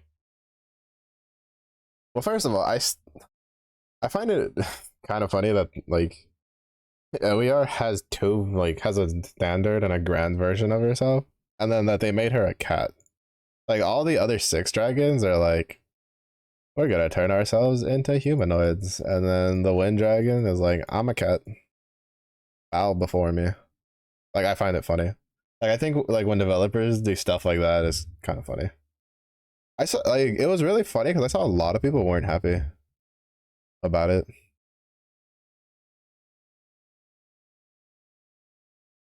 I saw a lot of people weren't happy that she was a cat and that she didn't have like an actual like regular form. And then like the stand when the standard version came out, people were just like, "Oh, but it's the regular version." Maybe like with the with the grand version, it'll be like it'll have like a humanoid form, and people were starting to huff their copium. And then the grand version came out, and it was another cat, and they were like, "Yeah, fuck." And I'm like, bro, like they're having fun with it. It's a cat. It's whimsical. It's wind. Like you guys need to chill.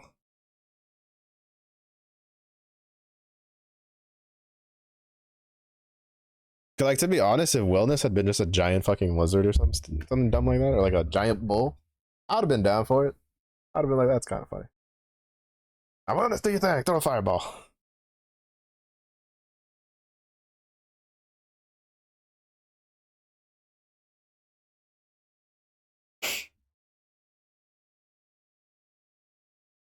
To be honest, I think that would have been cool if the other six dragons, instead of being like humanoids, had taken on like different like animalistic like aspects. Whamdus could have been a giant fucking turtle. Probably not. I mean, Whamdus is basic. Like, I mean, to be honest, Whamdus is a fucking jellyfish. Like, so probably rather didn't.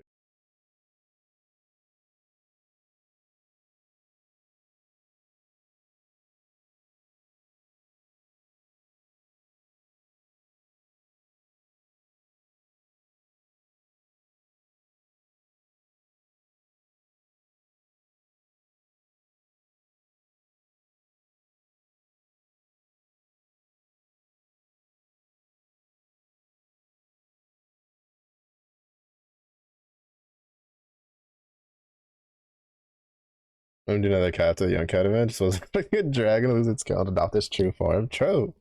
Honestly, like I think it fits. I think like they had a really good reasoning behind it. Like with how like as they personify like their elemental attitudes and stuff like that. I thought it was really cool. I think they did a really good job with it. The people get a little butt hurt, they can shut up, go sit a corner.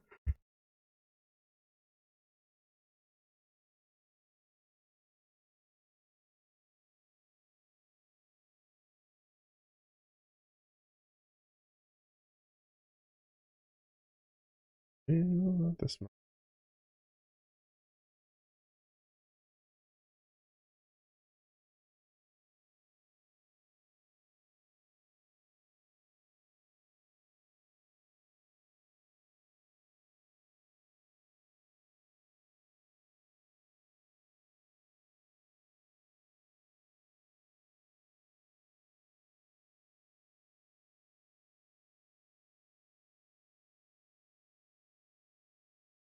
I will say I'm kind of sad that there hasn't been an event yet that gives them like a skin, like their own skin, right?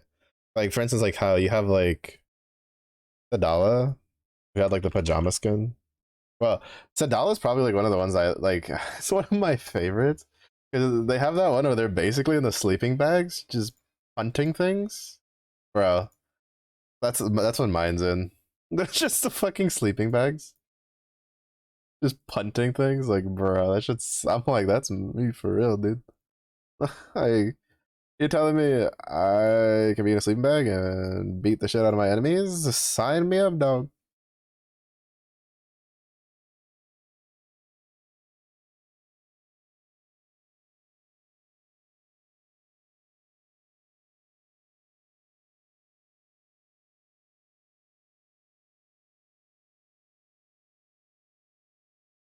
But like they haven't done one for like the six dragons, which kind of sucks.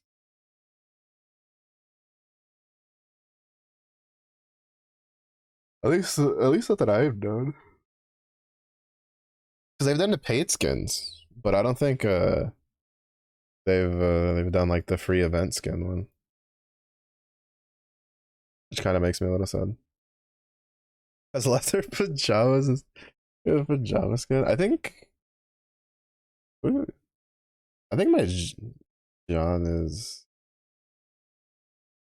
I don't remember what I like. I definitely don't have her in the pajama one, or whatever the workout outfit thing.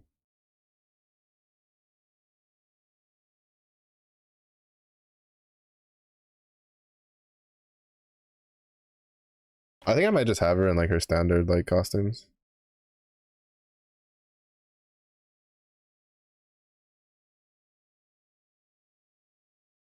for like all the elements. I think actually, I think do I own all of them? I think I own all of her except for her summer version.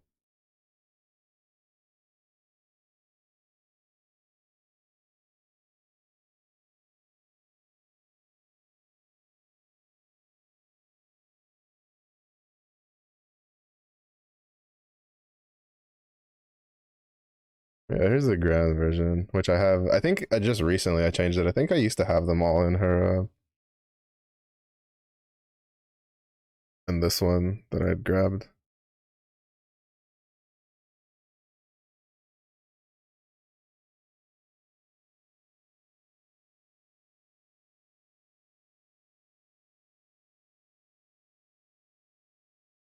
Yeah, her dark version I haven't really touched. I didn't really use it much. By the time I got her dark version, like it was so like outdated for use that like nobody was using it. Oh right, I forgot that they had given them the special post. Oh yeah, this I was using the SR version one a lot.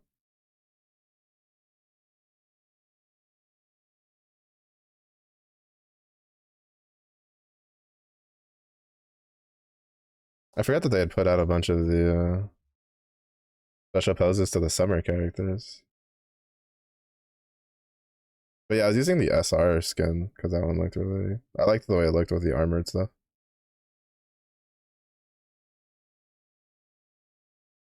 Yeah, what outfits do we have? Oh, I have to open these. Cube. 1,000 crystals, I'll take it. You're not gonna hear me say no to that. Is it?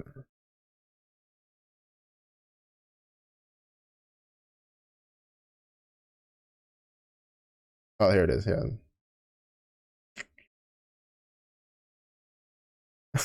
I still love how Bobo's outfits is just five of just Bobo over and over again. Diantha, Fina, Fewer, Fairy. I think Fairy's, yeah, it's just the April Fools, and then this the one I bought from this shop. Moo.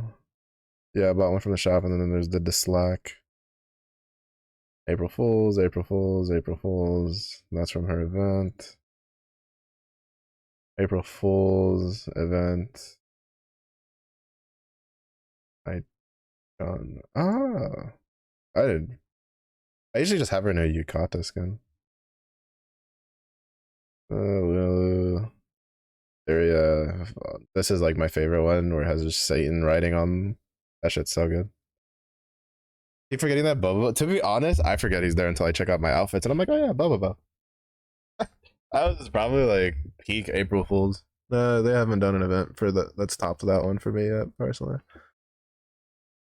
Yeah, see, like they do a lot for the Zodiac ones. Like the Zodiac ones get a lot of like costumes from events. April Fools. All right, that's the one from the shop. That one's also from the shop.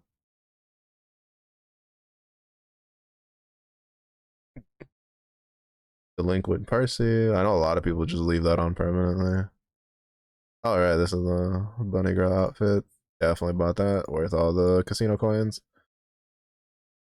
Siete 6. This I like this one a lot because I like the all black for the coat. Serial Siegfried. I bought the Tanya one. Spina's April Fools, which is never gonna see any use unless I get a like regular version. I need Grand Vasaraga so I can use his rugby skin because that shit's hilarious. Beauty, who I don't own. Zeta. I'm probably gonna use this skin on her on her grand version because it's funny.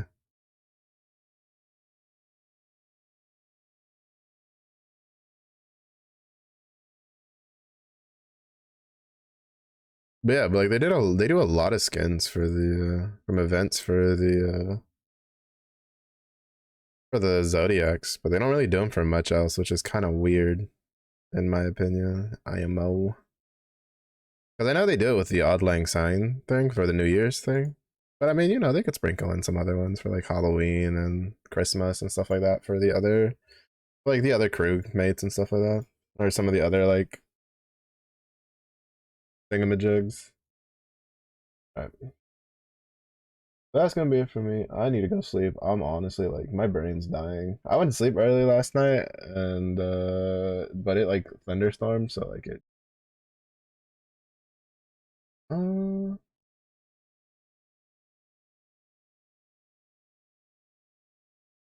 I don't say hi to cringe.